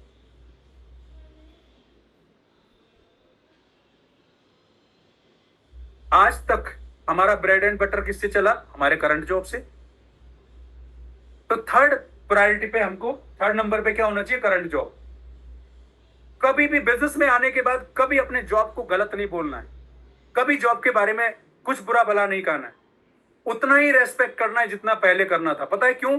क्योंकि जब मैं बिजनेस में आया था तो मेरे पास पैसे नहीं थे बिजनेस को ज्वाइन करने के लिए। मैं किसी से उधार पैसे लेकर के आया, 2 रुपए सैकड़े के हिसाब से। तो मुझे किसी ने पैसे क्यों दिए? इस वजह से दिए कि भाई इस आदमी के पास एक जॉब है और ये वहां से वापस कर सकता है। अगर वो जॉब नहीं होता तो मुझे कोई 4,000 रुपए भी नहीं देता शायद। तो बहुत सारे लोग ये गलती करते हैं, बिजनेस में आने के बाद जॉब को कुछ बोलते रहते हैं, जॉब ठीक नहीं है, ऐसा है वैसा है। कभी नहीं बोलना है, क्योंकि वो जॉब नहीं होता तो आप बिजनेस में नहीं होते, आपके पास पैसे ही नहीं होते, कोई देता भी नहीं आपको। तो पहले जितना जॉब में काम कर रहे थे ना, वैसे ही जॉब में पूरा फोकस करके काम करना है और जो बचे हुए टाइम में बिजनेस पे फोकस करना है, राइट? तो जब जिन 13 मंथ में मैं फुल टाइमर हुआ, उससे पहले जितने भी दिन मैं 1 साल और 1 महीने रहा, उसमें मेरे पास कई रिवार्ड हैं, देन एप्रिसिएशन लेटर है। पता है क्यों? क्योंकि गैरेंटी मेडल था, अवार्ड था, सब कुछ था। देन ये नहीं चाहता था कि लास्ट मोमेंट में कोई मेरे बारे में ये बोले कि देखो अब इसको कोई नई चीज मिल गई तो ये बिजनेस का जॉब का रेस्पेक्ट नहीं करता जिसने इसको इतना कुछ दिया। वहां भी उतना ही रेस्पेक्ट था। और देन उसके बाद 4th नंबर पे आपका बिजनेस। जो सबसे मोस्ट इंपॉर्टेंट है वो पता है क्या है? सबसे ज्यादा अगर इस वेलकम में या इस बिजनेस में सबसे ज्यादा गड़बड़ अगर किसी भी पॉइंटर पे होती है तो वो प्रायोरिटीज पे होती है हमेशा। कभी भी आपको आपका जो बिजनेस है ना, चौथे से पांचवें नंबर पे लेके नहीं जाना है, छठे नंबर पे लेके नहीं जाना है। और पांचवें छठे नंबर पे पता है क्या है? शादी है, marriage anniversary, then function, then बहुत सारे अलग अलग प्रोग्राम्स हैं। बट इसका मतलब ऐसा नहीं है गाइस कि आपकी रियल सिस्टर की शादी है और उसमें आप जाएंगे नहीं, उसमें आप जाएंगे। बट ऐसे किसी शादी फंक्शन और किसी भी जगह आप नहीं जाएंगे जहां आपके बिना गए काम चल सकता था, जहां आपका जाना जरूरी था ही नहीं। और एक टाइम के बाद, जैसे आज मेरा थर्ड प्रायोरिटी क्या है? बिजनेस है, क्योंकि जॉब को मैं क्विट कर चुका हूं। तो अगर ये आपका बिजनेस फोर्थ से थर्ड नंबर पे आता है, वेल एंड गुड, अच्छी बात है। लेकिन अगर ये फोर्थ से फिफ्थ पे जाता है ना, आप ग्रो नहीं कर पाएंगे गाइज। और ये जो जितने भी बात हुई ना अभी, ये किस पे बात हुई? इंटरनल चेंज पे। कि आपका वाई ड्रीम रीजन भी बहुत अच्छा है, आपका फेथ एंड बिलीव भी 100% है, आपने प्रायोरिटी भी प्रॉपर बिजनेस वेलकम के हिसाब से सेट कर रखी है। लेकिन अगर आपने एक्सटर्नल चेंज, नेक्स्ट कौन सा चेंज है? External change.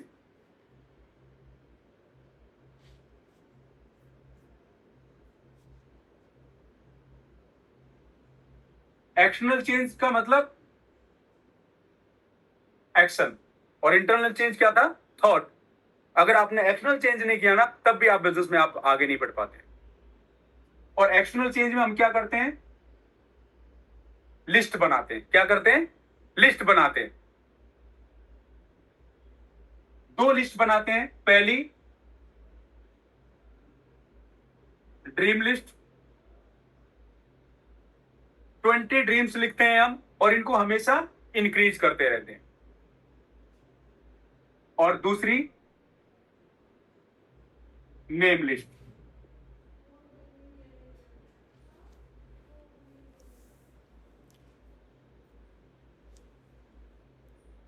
500 लोगों की नेम लिस्ट। ठीक है? ये मेरी बिजनेस की जर्नी में ना सबसे इमोशनल मोमेंट था ये दोनों लिस्ट। पता है क्यों?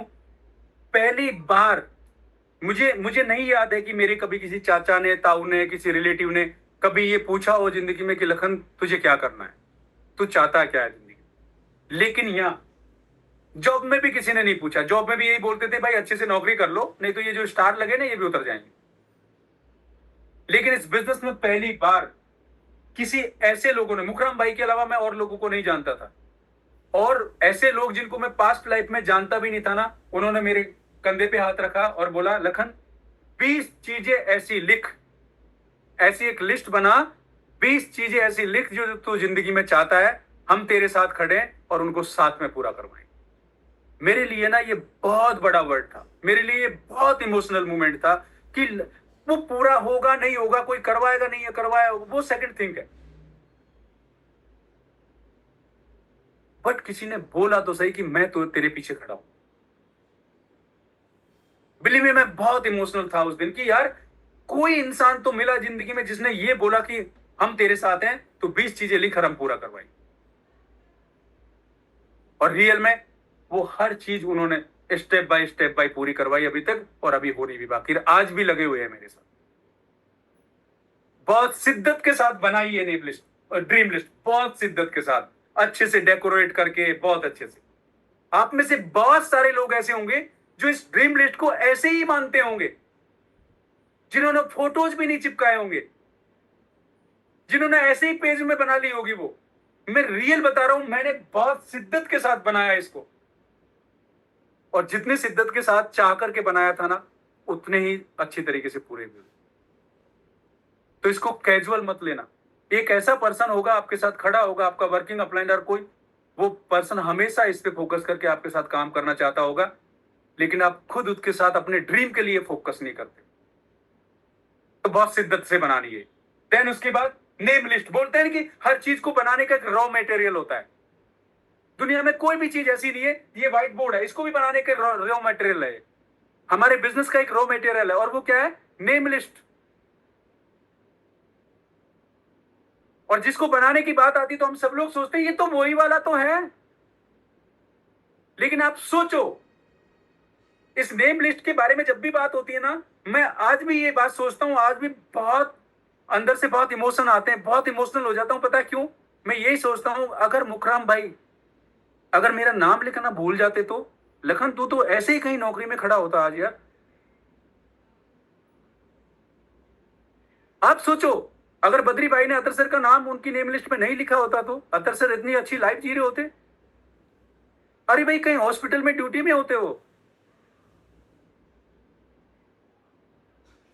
अगर अशोक सर ने प्रहलाद सर का नाम नहीं लिखा होता तो क्या वो दुबई में इतनी लाइफ जी रहे होते? अगर हंसराज सर का नाम नहीं लिखा होता प्रहलाद सर ने तो वो इतनी अच्छी लाइफ जीते क्या? अरे नाम लिखा उन्होंने। अगर हंसराज सर मुकरम भाई का नाम नहीं लिखते, मुकरम भाई मेरा नाम नहीं लिखते तो मैं आप लोगों के सामने खड़ा होता क्या? सिस्टम ले रहा होता क्या? नहीं, कहीं कहीं ड्यूटी में होता मैं आज भी सोचता हूं कि अगर मेरा अपलाइन मेरा या मुकरम भाई मेरा नाम भूल जाते तो मैं मेरा क्या होता? अरे उसने उन्होंने लिखा। लेकिन लिखने के पीछे आपका इंटेंट क्या है ना, ये बहुत इंपॉर्टेंट है। अगर आपका इंटेंट ये है कि इस आदमी के बिजनेस में आने से मेरा कुछ हो जाएगा तो आपका कुछ नहीं होगा, आप में से किसी का कुछ नहीं होगा। और अगर आपका इंटेंट राइट है, अगर आप राइट थॉट और राइट इंटेंट के साथ और राइट राइट अफर्मेशन के साथ में ये लिख रहे हो कि अगर इस पर्सन का नाम मैं लिखता हूं, अब मुझे नहीं पता कि भगवान इसको ये बिजनेस देगा या नहीं देगा, और अगर इसको ये बिजनेस दिया तो मैं इसके साथ इतनी मेहनत करूंगा, रात दिन एक कर दूंगा मैं, और मेरी तरह ना इसकी लाइफ भी चेंज कर लेंगे हम सारे लोग। सेम इसी थॉट के साथ मुखराम भाई ने मेरा नाम लिखा। 16 साल के बाद, 16 साल हो गए थे हमको मिले हुए, लेकिन फिर भी उन्होंने मेरा नाम लिखा हुआ था अपनी नेम लिस्ट में। जज नहीं किया मुझे कि ये पता नहीं कहां है, इसी थॉट के साथ नाम लिखा होगा कि भगवान मुझे नहीं पता है कि ये आदमी कहां है, नौकरी कर भी रहा है नहीं कर रहा है, लेकिन मेरा कॉलेज का बैचमेट है, मैं इसको नाम लिखूंगा, कभी जिंदगी में मिलेगा, और आप इसको अगर ये बिजनेस दिलवा दोगे तो मैं इसके साथ मेहनत इतनी कर सकता हूं रात दिन एक करके कि इसकी लाइफ भी चेंज कर सकते हैं हम सब लोग मिलकर, हम सारे लोग। इसलिए भगवान ने 16 साल के बाद भी मुझे मिला दिया उनसे, पता है। और 16 साल के बाद मिलाने के बाद मैंने ट्रस्ट कर लिया, क्योंकि ऊपर वाले की मर्जी से हुआ सब कुछ। पता है क्यों? क्योंकि उसके पीछे इंटेंट सही था, उसके पीछे अफर्मेशन अच्छी थी। तो कितना शिद्दत के साथ, अगर कितना शिद्दत के साथ अगर इसमें नाम लिखते हो आप एक एक पर्सन का, वो डिपेंड करता है कि कितने लोगों की लाइफ चेंज कर पाओगे आप। मैं आज भी सोचता हूं, एक सिंगल वन कंप्लेंट मैंने मुकरम भाई से नहीं की आज तक। पता है क्यों? अरे उन्होंने मेरा नाम लिख दिया, वही बहुत बड़ी बात है उनके लिए। पूरी जिंदगी भर तक का ग्रेटिट्यूड है कि नाम लिखा। भूल जाते तो 7 दिन में लोग एक दूसरे को भूल जाते हैं, 16 साल के बाद भी उस इंसान ने मुझे याद रखा। कौन सी कंप्लेंट करूंगा बताओ? और मेरी लाइफ चेंज कर दी उन्होंने। हाँ, मेहनत करनी पड़ी मुझे, बिना मेहनत के कुछ नहीं होता है, लेकिन उन्होंने लाइफ चेंज कर ली। पता है किस किस वजह से? बिकॉज ऑफ नेम लिस्ट, कि उन्होंने नाम लिखा मेरा, याद रखा मुझे। भूल जाते तो आप सब लोगों को किसी न किसी ने याद रखा अपनी नेम लिस्ट में, राइट अफर्मेशन के साथ आपका नाम लिखा। अगर वो भूल जाते तो आपके पास जिंदगी में ये अपॉर्चुनिटी नहीं आती, और आप ऐसे ही पैरेलल लाइफ जी रहे होते कहीं ना कहीं। बट मेहनत मुझे भी करनी पड़ी, आपको भी करनी पड़ी। और ये जो नेम लिस्ट है ना, इस नेम लिस्ट को किस तरह से बनाते हैं उसका भी एक सेट फॉर्मूला है। एक सेट, वो क्या है? फ्रेंड्स का फॉर्मूला।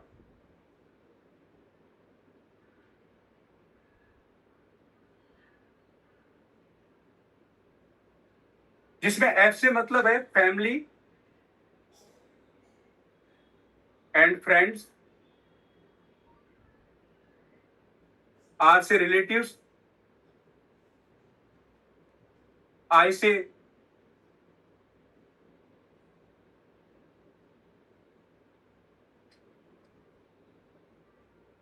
इंस्टीट्यूशंस, ई से एम्प्लॉइज,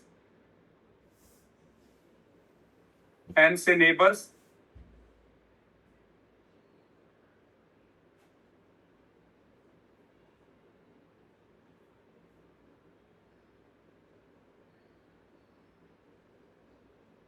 डॉक्टर, इंजीनियर्स, और ऐसे सोशल। ये सारे के सारे इस पूरे तरीके से ये नेम लिस्ट आपको प्रिपेयर करनी है। और ये जो नेम लिस्ट है ना, इन नेम लिस्ट में 3 कैटेगरी में कैटेगराइज करना है लोगों को। तीन कैटेगरी कौन सी? एक कैटेगरी हॉट, एक वार्म और एक कोल्ड कैटेगरी।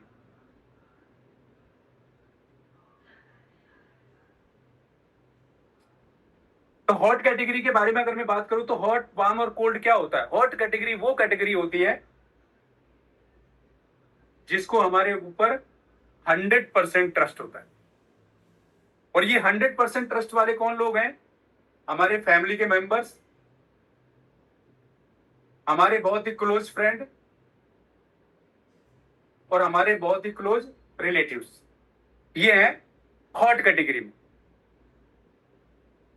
जिनको हमारे ऊपर 100% ट्रस्ट होता है। देन उसके बाद वार्म कैटेगरी।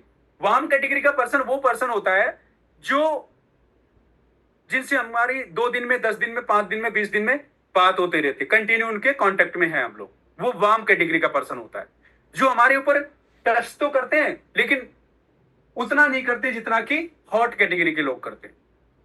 और वार्म कैटेगरी के, कोल्ड कैटेगरी का पर्सन वो पर्सन होता है, ये हमारे साथ पास्ट लाइफ में बहुत क्लोज थे, बहुत क्लोज फ्रेंड थे, लेकिन अभी या तो ये कहीं दूसरी जगह चले गए या ये कहीं जॉब लग गए या पोस्टिंग आउट हो गए। देन ऐसे लोग जो पास्ट लाइफ में बहुत क्लोज थे, अच्छे फ्रेंड थे, लेकिन अभी कहीं न कहीं दूर हैं हमसे, बट इनसे बात किए हुए कम से कम 6 महीने या 6 महीने से ज्यादा हो गया। जिनसे बात की हुई है 6 महीने या 6 महीने से ज्यादा हो गया, सालों हो गए, वो लोग कोल्ड कैटेगरी में चले गए। तो अब आप सोचो कि मैं कोल्ड क्या, मैं तो डीप फ्रीजर में था, राइट? 16 ईयर हो गए थे, लेकिन पास्ट में तो बहुत अच्छे थे। वो कोल्ड कैटेगरी है। तो मैंने 2 बात बोली ना आपको अभी कि 2 सबसे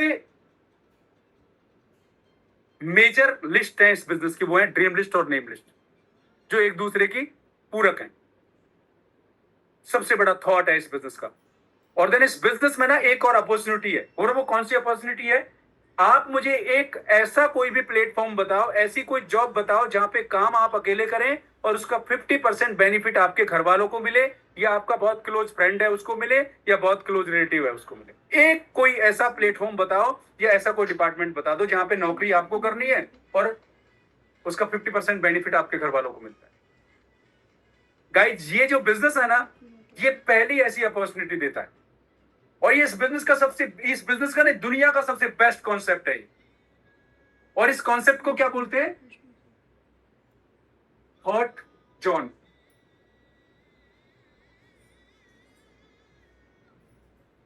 हॉट जॉन। और ये क्या है ना, ये समझना बहुत जरूरी है। सपोज करो ये कोई पर्सन है ए,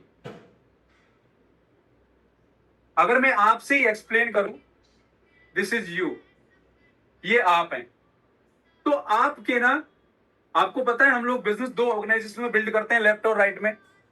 आपके सबसे टॉप पे, सबसे ऊपर ही ऊपर इस तरह से कुछ पोजीशंस होती है, सबसे ऊपर कुछ पोजीशंस होती हैं। अगर इस पोजीशंस पे आपका कोई भी फैमिली मेंबर बैठेगा तो आप जितना भी काम करोगे उसका 50% बेनिफिट उसको होगा, उसको होगा। तो जब ये पहली बार ऐसे मैंने सुना ना, तो मेरे दिमाग में एक ही थॉट आया, और वो क्या आया कि यार पहले इन्होंने मेरे पैसे लगवाए, अब मेरे घर वालों के पैसे लगवाने के चक्कर में मेरे को लगता है ये बिजनेस ही यही है। और अगर आपके दिमाग में ये थॉट नहीं आ रहा है ना, तो आप फिर बहुत महान आदमी, बट मेरे दिमाग में आया है। लेकिन जब मैंने ऐसे सोचा ना, तो मुझे मुकरम भाई ने बोला, अपलाइन ने बोला कि अगर ये टॉप पे किसी को नहीं बिठाना चाहते हो ना आप, तो हमको एक लिख करके दे दो कि मैं किसी को नहीं बिठाना चाहता हूं, यहां पे कोई भी बैठे, मुझे कोई ऑब्जेक्शन नहीं है। तो मेरे दिमाग में फिर एक बात आई कि यार अगर अगर ये पैसे कमाने वाली बात होती, मेरे फैमिली के मेंबर्स थे, तो ये नहीं बोलते कि आप बोल दो कि मुझे किसी को नहीं बिठाना, यहाँ पे कोई भी बैठे, मुझे ऑब्जेक्शन नहीं है। तो यहाँ क्या करेंगे, ये अपने लोगों को बिठा देंगे कहीं, किसी न किसी को। तो इसका मतलब मैं जो भी काम करूंगा उसका 50% बेनिफिट इनके किसी रिलेटिव को, इनके किसी घर वाले को मिलेगा फिर तो मुझे चीजें समझ में आई कि ये पोजीशन इंपॉर्टेंट तो है। तो मैंने जब ये हॉट पोजीशन की बात आई ना, तो हॉट पोजीशन किसको दी? अपनी वाइफ। दूसरी हॉट पार्टनरशिप मेरे से छोटे वाले भाई को, उससे छोटे वाले भाई को तीसरी, मेरी सिस्टर को चौथी, बुआ के लड़के को पांचवी, मेरा साला है उसको छठी, स्कूल का फ्रेंड और कॉलेज का फ्रेंड, सातवीं आठवीं पार्टनरशिप इनको दी। और फिर यहां से मैंने ये बिजनेस स्टार्ट किया। राइट, यहां से ये बिजनेस स्टार्ट किया। तो आज की डेट में अब इस पार्टनरशिप का बेनिफिट क्या है ये समझना है। बेनिफिट ऑफ हॉट जॉन्स, क्या बेनिफिट है आज की डेट में? अगर मैं एक बात करूं ना, 15,000 यूवी से भी, मैं इसकी एक एवरेज बता रहा हूं, 15,000 यूवी का पोटेंशियल है यहाँ पे, 15,000 यूवी जनरेट की हुई। ये 15,000 यूवी ये स्कूल के फ्रेंड के पास भी है, ये कॉलेज के फ्रेंड के पास भी है, ये मेरे साले के पास भी है, और ये वाइफ के पास भी है 15,000 यूवी, और मेरे पास तो 15,000 यूवी है। अगर ये हॉट पार्टनरशिप नहीं होती, हॉट पार्टनरशिप पे इन लोगों को मैं नहीं बिठाता और मैं 15,000 यूवी जनरेट करता, तो सिर्फ मेरे पास होती, बाकी यहां तो दुनिया के लोग ही बैठे रहते, उन्हीं के पास, उनको जाता है ये पूरा का पूरा बेनिफिट। लेकिन अब किसको जाता है? ये सारे लोग जो मेरे अपने लोग हैं। अच्छा, सबसे अच्छी बात और क्या है कि ये जो जितने भी लोग हैं ना, जो हॉट पार्टनरशिप वाले हैं, इनको बिजनेस नहीं करना होता है। इनको बिजनेस नहीं करना होता है, इनके लिए कोई कंपलसरी नहीं कि ये बिजनेस करें आकर के, नहीं, बिजनेस आप ही को करना होता है। बस आप काम करते रहो, उसका 50% बेनिफिट इनको मिलता रहे।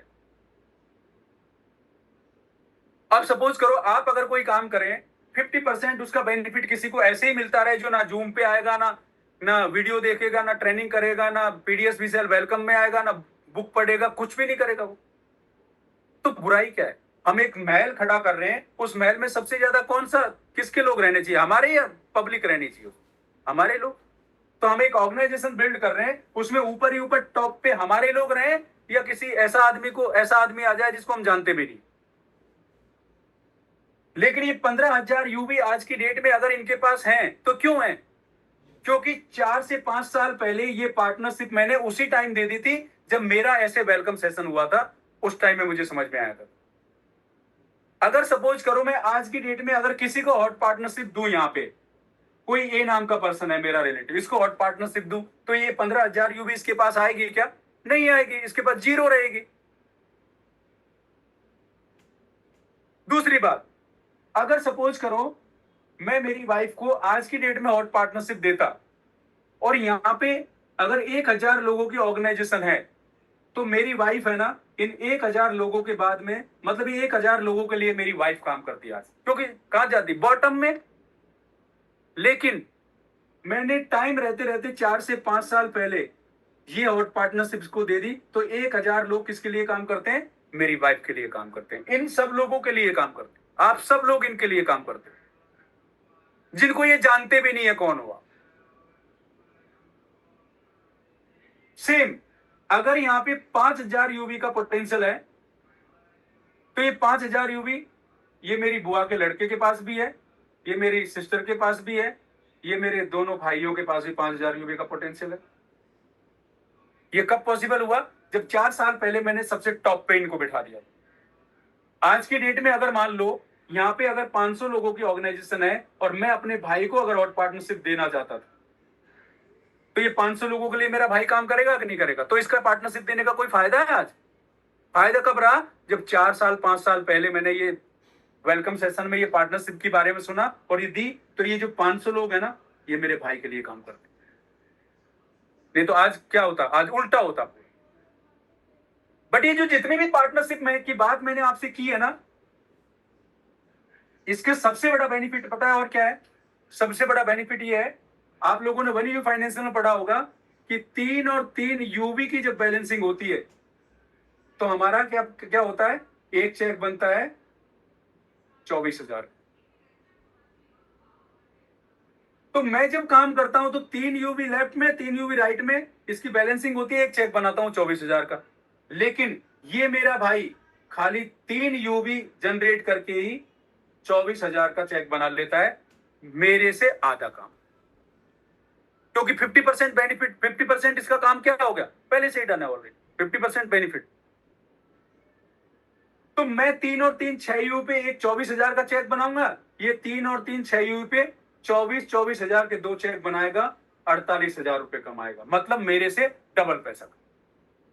पता है क्यों? क्योंकि 4 साल पहले इसको ऊपर बिठा दिया था टॉप, 4 साल पहले इसको ये हॉट पार्टनरशिप दे दी थी।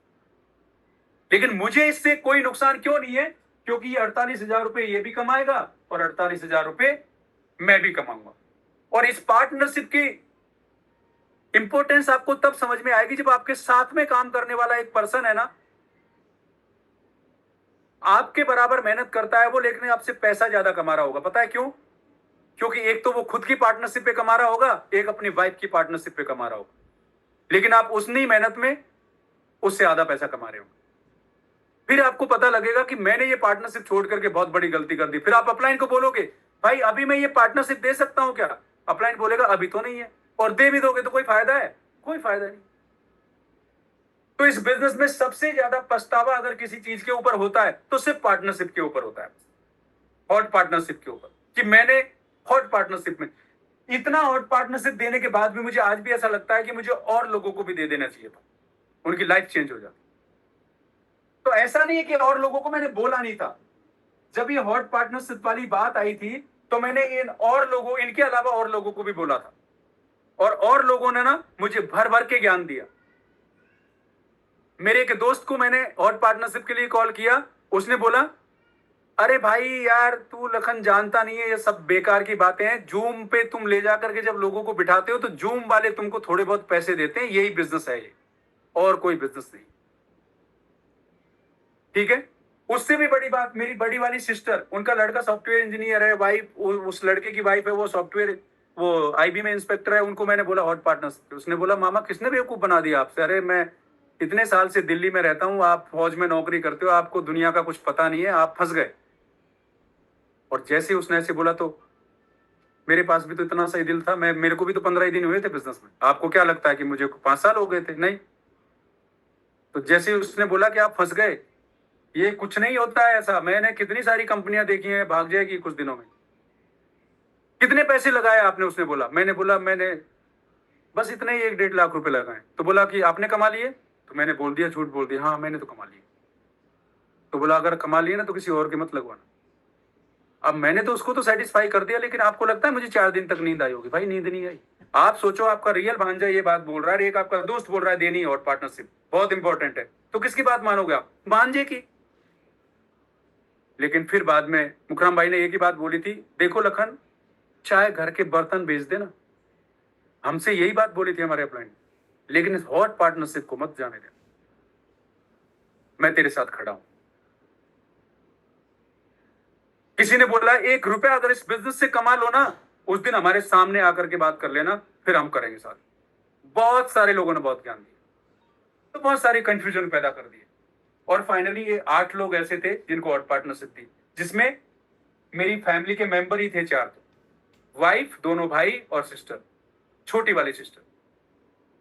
मैं खुद अपना पैसा, उस टाइम में 4,20,000 रुपए लगते थे बिजनेस में, ये पैसा 2 रुपए सैकड़े के हिसाब से मैं लेकर के आया था अपना खुद का साइन अप करने के लिए, क्योंकि मैंने तो घर लिया था जस्ट पहले ही, तो बैंक ने लोन ही नहीं दिया मुझे।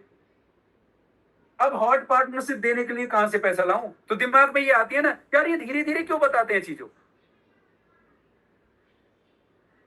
तो ये बिजनेस का, ये जो हॉट पार्टनरशिप वाला कॉन्सेप्ट है, ये आपका सेल्फ डिसीजन है, ये बिजनेस में कंपलसरी नहीं होता है।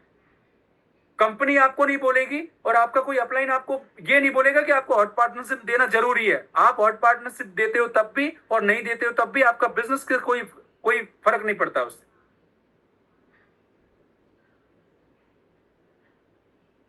तो ये वाइफ का पैसा कर्जे पे लेके आया 2 रुपए सैकड़े के हिसाब से, मेरे से छोटे वाले भाई का पैसा, तीसरे वाला जो हमारा सेकंड नंबर का भाई था मेरा, उस तीसरे वाला भाई, उसको छोड़ने के लिए सोच लिया, यार अब पैसा नहीं मिल रहा। लेकिन सोचा बड़ा होने के बाद ये सोचेगा, यार दोनों भाई एक बिजनेस में पार्टनर है और मेरे को तो छोड़ रखा है, तो इसका पैसा भी कहीं से लेके आए। अब ये सिस्टर रह गई, ये सिस्टर हाउस वाइफ है, खेती करते हैं जीजा जी और ये। तो इसको नहीं छोड़ना चाहता था। क्यों नहीं छोड़ना चाहता था यार, चलो एक का तो लड़का जॉब करता है, इसके पास तो कुछ नहीं है, इसको पार्टनरशिप देते हैं। लेकिन कहीं से भी सब जगह से अरेंज किया, तब भी आधा ही पैसा अरेंज हुआ, पूरा पैसा अरेंज नहीं हुआ। आधे पैसे के लिए क्या करें, तो इसके पास इसकी ज्वेलरी थी, वो बेच करके और हॉट पार्टनरशिप दे दी। और बिलीव में उस दिन ना मैं सोया नहीं। पता है क्यों? लखन, अगर ये बिजनेस नहीं हुआ ना, अगर ये बिजनेस में पता नहीं आगे क्या है, जैसे वो भांजे ने बोला है, बड़े वाले ने ऐसे निकल गया तो ये हो गया, तो क्या मतलब मैं रिप्लाई करूंगा? But they the. अपलाइन ने बोला भाई लाइफ चेंज कर देगा इसकी ये पार्टनरशिप। बुआ का लड़का था, साथ में पढ़ा था, जॉब नहीं लगा, इसको दे दी पार्टनरशिप। इस पार्टनरशिप का पोटेंशियल मैं आपको बताता हूं। ये जो मेरी सिस्टर है ना, इसके पास 1700 चेक का पोटेंशियल है। 1700 चेक को 24,000 से गुना कर लो, करोड़ों में होता है, करोड़ों में। अगर इस बिजनेस में खूब पैसा कमा करके भी मैं कितना पैसा दे देता, सिस्टर को कितनी हेल्प कर देता शादी व्यादी में, 1-8 करोड़ की। लेकिन करोड़ों में इसके पास पोटेंशियल, और बढ़ता ही रहेगा, ये बढ़ता ही जा रहा है। ठीक है, देन इन भाइयों के पास भी उतना ही है। ठीक है, अब ये मैं यहां पे इसका पोटेंशियल बताता हूं। यहां पे आशीष होगा, ठीक है, मेरा साला है, उसके पास 15,000 यूवी का पोटेंशियल है। 15,000 यूवी, 15,000 यूवी को अगर आप 25,000 का चेक भी बनाते हो, उस पे 25,000 से गुना करोगे ना, 12.5 करोड़ रुपए होते हैं ये। 24 साल का है ये लड़का, 12.5 करोड़ का पोटेंशियल की पार्टनरशिप है इसके पास। कौन सा दुनिया का ऐसा नौकरी थी, कौन सा ऐसा धंधा था 12.5 करोड़ रुपए का रेवेन्यू जनरेट कर लेता? आप बताओ मुझे। ये इस पार्टनरशिप की पावर है। पूरी जिंदगी में कभी कैश नहीं कर पाएगा ये, कैश कर करके थक जाएगा ये। मेरी जो सिस्टर है ना, इसके पास भी 2-3 करोड़ रुपए का, ये लगभग 2-3 करोड़ रुपए के लगभग, कितना होगा मुझे कैलकुलेशन नहीं एग्जैक्ट पता है, लेकिन इतना तो होगा। ये जितने भी लोग हैं ना, इन सब लोगों के पास उतना ही है। मेरी वाइफ के पास 12.5 करोड़ रुपए का पोटेंशियल है। ये हॉट जॉन की पार्टनरशिप का पावर है, ये इस बिजनेस का पावर है। तो भाई आप में से अगर किसी भी पर्सन ने ये हॉट पार्टनरशिप नहीं दी है ना, तो मैं आपको बता रहा हूं, आप लेट होंगे, लेट होंगे, लेट होंगे। एक दिन आपको ऐसे टाइम में समझ में आएगी जब आप देने के लिए पैसे रेडी होंगे आपके पास, लेकिन ये पार्टनरशिप नहीं होगी। जैसे मेरा भांजा बोलता है आज ये बात, उसका एक फ्रेंड है जो अभी सीटीसी गया था, उसके साथ नवोदय में पढ़ रहा था। उसने उसके पास कॉल किया और इस हॉट पार्टनरशिप के लिए, तो उसने बोला कि मेरे मामा जी का वो मेरे मामा जी दे रहे थे ये पार्टनरशिप तो मेरे को 2020 में। उसने बोला तू बेवकूफ है जो तूने वो पार्टनरशिप नहीं ली उस टाइम। अभी मेरा भांजा मुझे बोलता है मुझे वो पार्टनरशिप चाहिए मामा। कहां से दे दूं? अच्छा चलो ठीक है, मैं आज दे दूंगा। 1000 लोगों की ऑर्गेनाइजेशन है, मान लो ये मेरा भांजा है, यहाँ पे मैंने पार्टनरशिप दे दी, कोई फायदा है? कोई फायदा नहीं है। जीरो पोटेंशियल है इसके पास, अब जीरो पोटेंशियल रहेगा, कुछ नहीं कर सकता मैं। तो ऐसे ना बहुत सारे लोगों को समझ में आएगी। तो मैं एक ही बात बोलूंगा, मेरे अपलाइन ने एक ही बात बोली थी, लगन पार्टनरशिप में कोई पर्सन पार्टनरशिप के लिए एग्री होता है नहीं होता है वो सेकंड थिंग थॉट है, बट पार्टनरशिप आपको इसलिए सब लोगों से बात करनी है पार्टनरशिप के लिए ना, इसलिए बात करनी है कि भाई अगर तुम्हारे जितने भी रिलेटिव हैं, जितने भी दोस्त हैं, वो सब बिजनेस में आएंगे एक टाइम के बाद, सब एक टाइम के बाद बिजनेस में आएंगे। और जब ये वेलकम सेशन में बैठेंगे, पार्टनरशिप के बारे में समझेंगे, तो सीधा फोन करेंगे कि भाई ये पार्टनरशिप 4 साल पहले नहीं दे सकते थे आप खुद सोचो। अगर ये आप अपने बिजनेस में आए हो, आपके भाई या किसी भी रिलेटिव के थ्रू या किसी के भी थ्रू आए हो, आप अपने रेफरल अपलाइन के बारे में नहीं सोचते हैं आज की डेट में कि यार ये मुझे हॉट पार्टनरशिप क्यों नहीं दिया, राइट? अगर आप हॉट पार्टनरशिप पे आ सकते थे तो क्यों नहीं दिया, ये थॉट आएगा ना, सेम आपके दिमाग में भी आएगा, आपके रिलेटिव के दिमाग में भी आएगा। तो उस दिन आप रिप्लाई नहीं कर पाओगे उनको कि मैंने ऐसे सोचा, आपके पास पैसे नहीं है। फिर वो एक ही बात बोलेंगे, मैं तो अपनी जमीन बेच के दे देता आपको। लेकिन आप चाहते ही नहीं थे जिंदगी में मैं भी आपके साथ आगे बढ़ूं, और आपके पास कोई रिप्लाई नहीं होगा। इसलिए आपने इसे किसी भी पर्सन के पास, किसी भी पर्सन ने अगर हॉट पार्टनरशिप नहीं दी है ना गाइस, दे देना, बहुत पछताओगे नहीं तो इस हॉट पार्टनरशिप। और इस हॉट पार्टनरशिप का सबसे अच्छा फायदा क्या है, अभी आपका बिजनेस अगर मान लो 5 लाख रुपए में स्टार्ट होता है, 5 लाख में, तो ये हॉट पार्टनरशिप है ओनली 2 लाख रुपए में ही, आपके आधे से भी कम पैसे में आप दे सकते हो अपने रिलेटिव्स के लिए। और इस हॉट पार्टनरशिप के लिए कोई डॉक्यूमेंट्स की जरूरत नहीं है, आपका पैन कार्ड और आधार कार्ड, मोबाइल नंबर और मेल आईडी होना चाहिए बस। ठीक है, तो आप में से कोई भी अगर नहीं दिया है ना तो ये दे देना। तो देन सब कुछ आपका क्लियर है गाइस। तो इस बिजनेस का ना 3 गोल्डन रूल है, उनको अगर आप फॉलो नहीं करोगे ना और हर चीज को फॉलो कर रहे हो तो उस एक पॉइंटर की वजह से भी बिजनेस उस स्पीड से नहीं दौड़ता है जिस स्पीड से दौड़ना चाहिए। इसलिए मैंने बोला ना कि एक एक पॉइंटर आपको बिजनेस में काम दे काम का है और देन सुनना है उसको।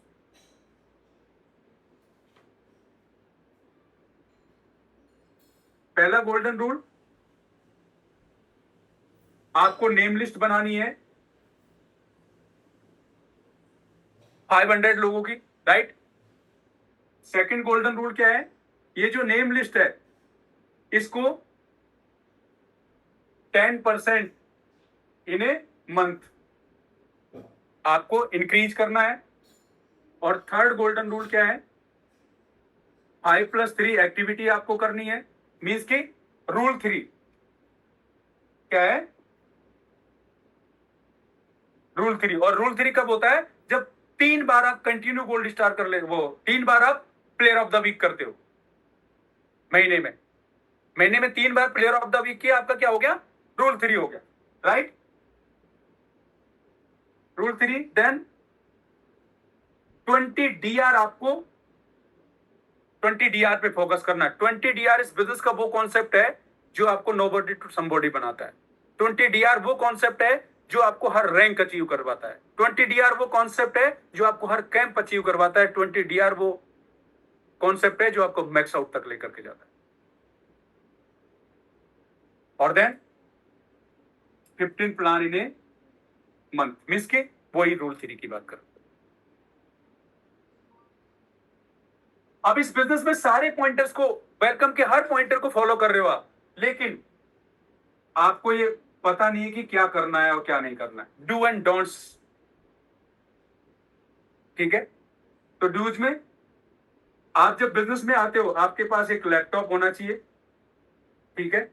एक अच्छा वाईफाई कनेक्शन होना चाहिए उस एरिया का, ठीक है। एक अच्छा वर्किंग स्टेशन होना चाहिए आपके पास जहां पे बैठ करके आप अपना काम करो बिजनेस का। उस वर्किंग स्टेशन में आपकी टेबल और चेयर आपके पास हो, ठीक है। और गुड बैकग्राउंड, आपके पीछे ऐसा नहीं हो जो जो सामने वाले को कोई चीज डिस्टर्ब करे, राइट। देन सेकंड, आप इस बिजनेस में तीनों सिस्टम को बहुत सीरियसली आपको अटेंड करना है। पहला system PDS, second we sell, third welcome, right. इसमें से कोई भी सिस्टम जो है ना, सारे 208 आपको अटेंड करने। अगर आप मिस करोगे ना, बिजनेस में ग्रोथ नहीं होगी आपकी, मैं बता रहा हूं। फेलियर नहीं होगे लेकिन उस स्पीड से ग्रोथ नहीं होगी। थर्ड, नॉलेज पार्ट में आपको जो बुक्स हैं एंड वीडियोज हैं,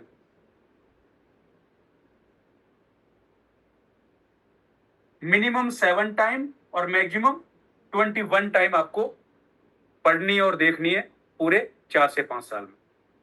क्लियर।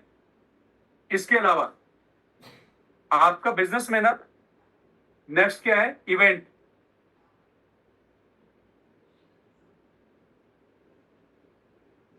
ठीक है, मैजिक, वीकॉन और एम कनेक्ट। अभी लेटेस्ट कौन सा इवेंट आने वाला है, एम कनेक्ट इवेंट आने वाला। ये इतना इंपॉर्टेंट इवेंट है ना एम कनेक्ट, जो हमारा लोकल इवेंट होता है। देन इस एम कनेक्ट से ही हम लोग यहां तक पहुंचे, क्योंकि उस टाइम में कोविड में कुछ था नहीं। ये एम कनेक्ट एक ऐसा इवेंट था जिसके भी आप पे हम यहां तक पहुंच गए। आप में से कोई भी पर्सन जो यहां बैठा है अगर इस इवेंट को मिस कर गया ना, बिजनेस में ग्रो नहीं कर पाए। देन वो जो जिस स्पीड से बिजनेस चलना चाहिए ना, उस स्पीड से नहीं चलेगा फिर उसको। क्लियर। उसके अलावा आपकी दो चीज बहुत इफेक्टिव होनी चाहिए, एक क्लोजिंग और एक प्रोस्पेक्टिंग। क्लियर। और आपके 3 अप्लायंस, 3 अप्लायंस के साथ आपको हमेशा कम्युनिकेशन में रहना है। कौन से अप्लायंस? एक्टिव और ग्रोइंग अप्लायंस, जो ग्रो कर रहे हैं और एक्टिव है। Next, don'ts. क्या करना है ना, इससे भी ज्यादा इंपॉर्टेंट क्या है, क्या नहीं करना है। सबसे पहला, no new idea.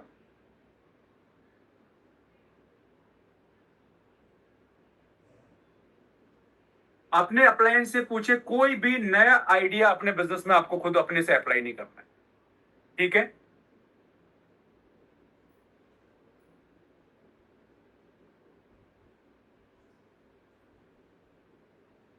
Be accountable, time wise,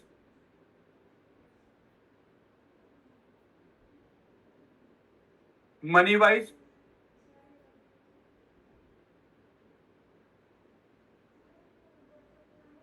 और रिलेशनशिप वाइज, ठीक है।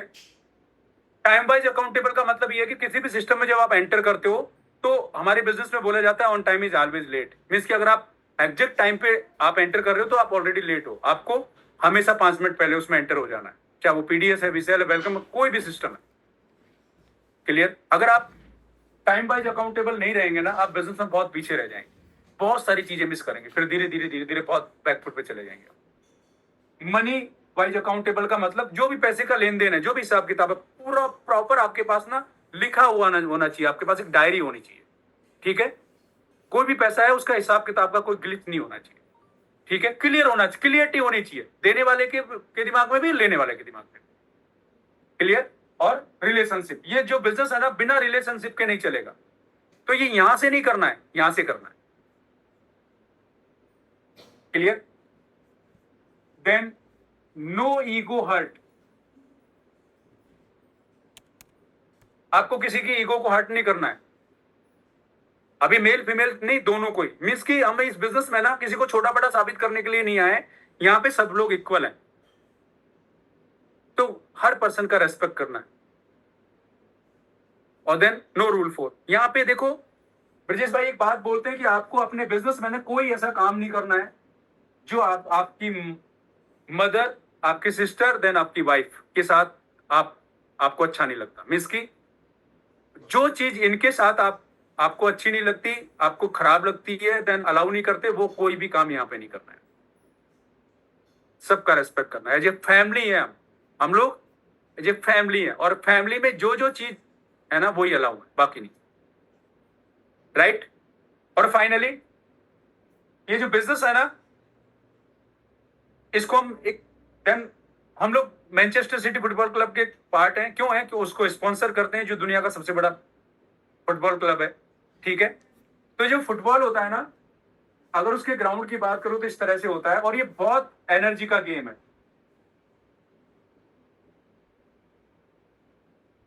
इसमें दोनों ही बहुत पैशनेट होते हैं, चाहे वो दर्शक हैं और वो चाहे स्पेक्टेटर्स हैं, ठीक है।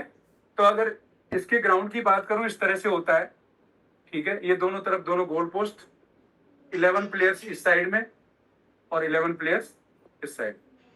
ये टीम इधर गोल करती है, ये टीम इधर गोल करती है, और चारों तरफ कौन बैठे रहते हैं? स्पेक्टेटर्स बैठे रहते हैं, ठीक है, दर्शक बैठे रहते हैं चारों। बीच में कौन होते हैं? प्लेयर्स,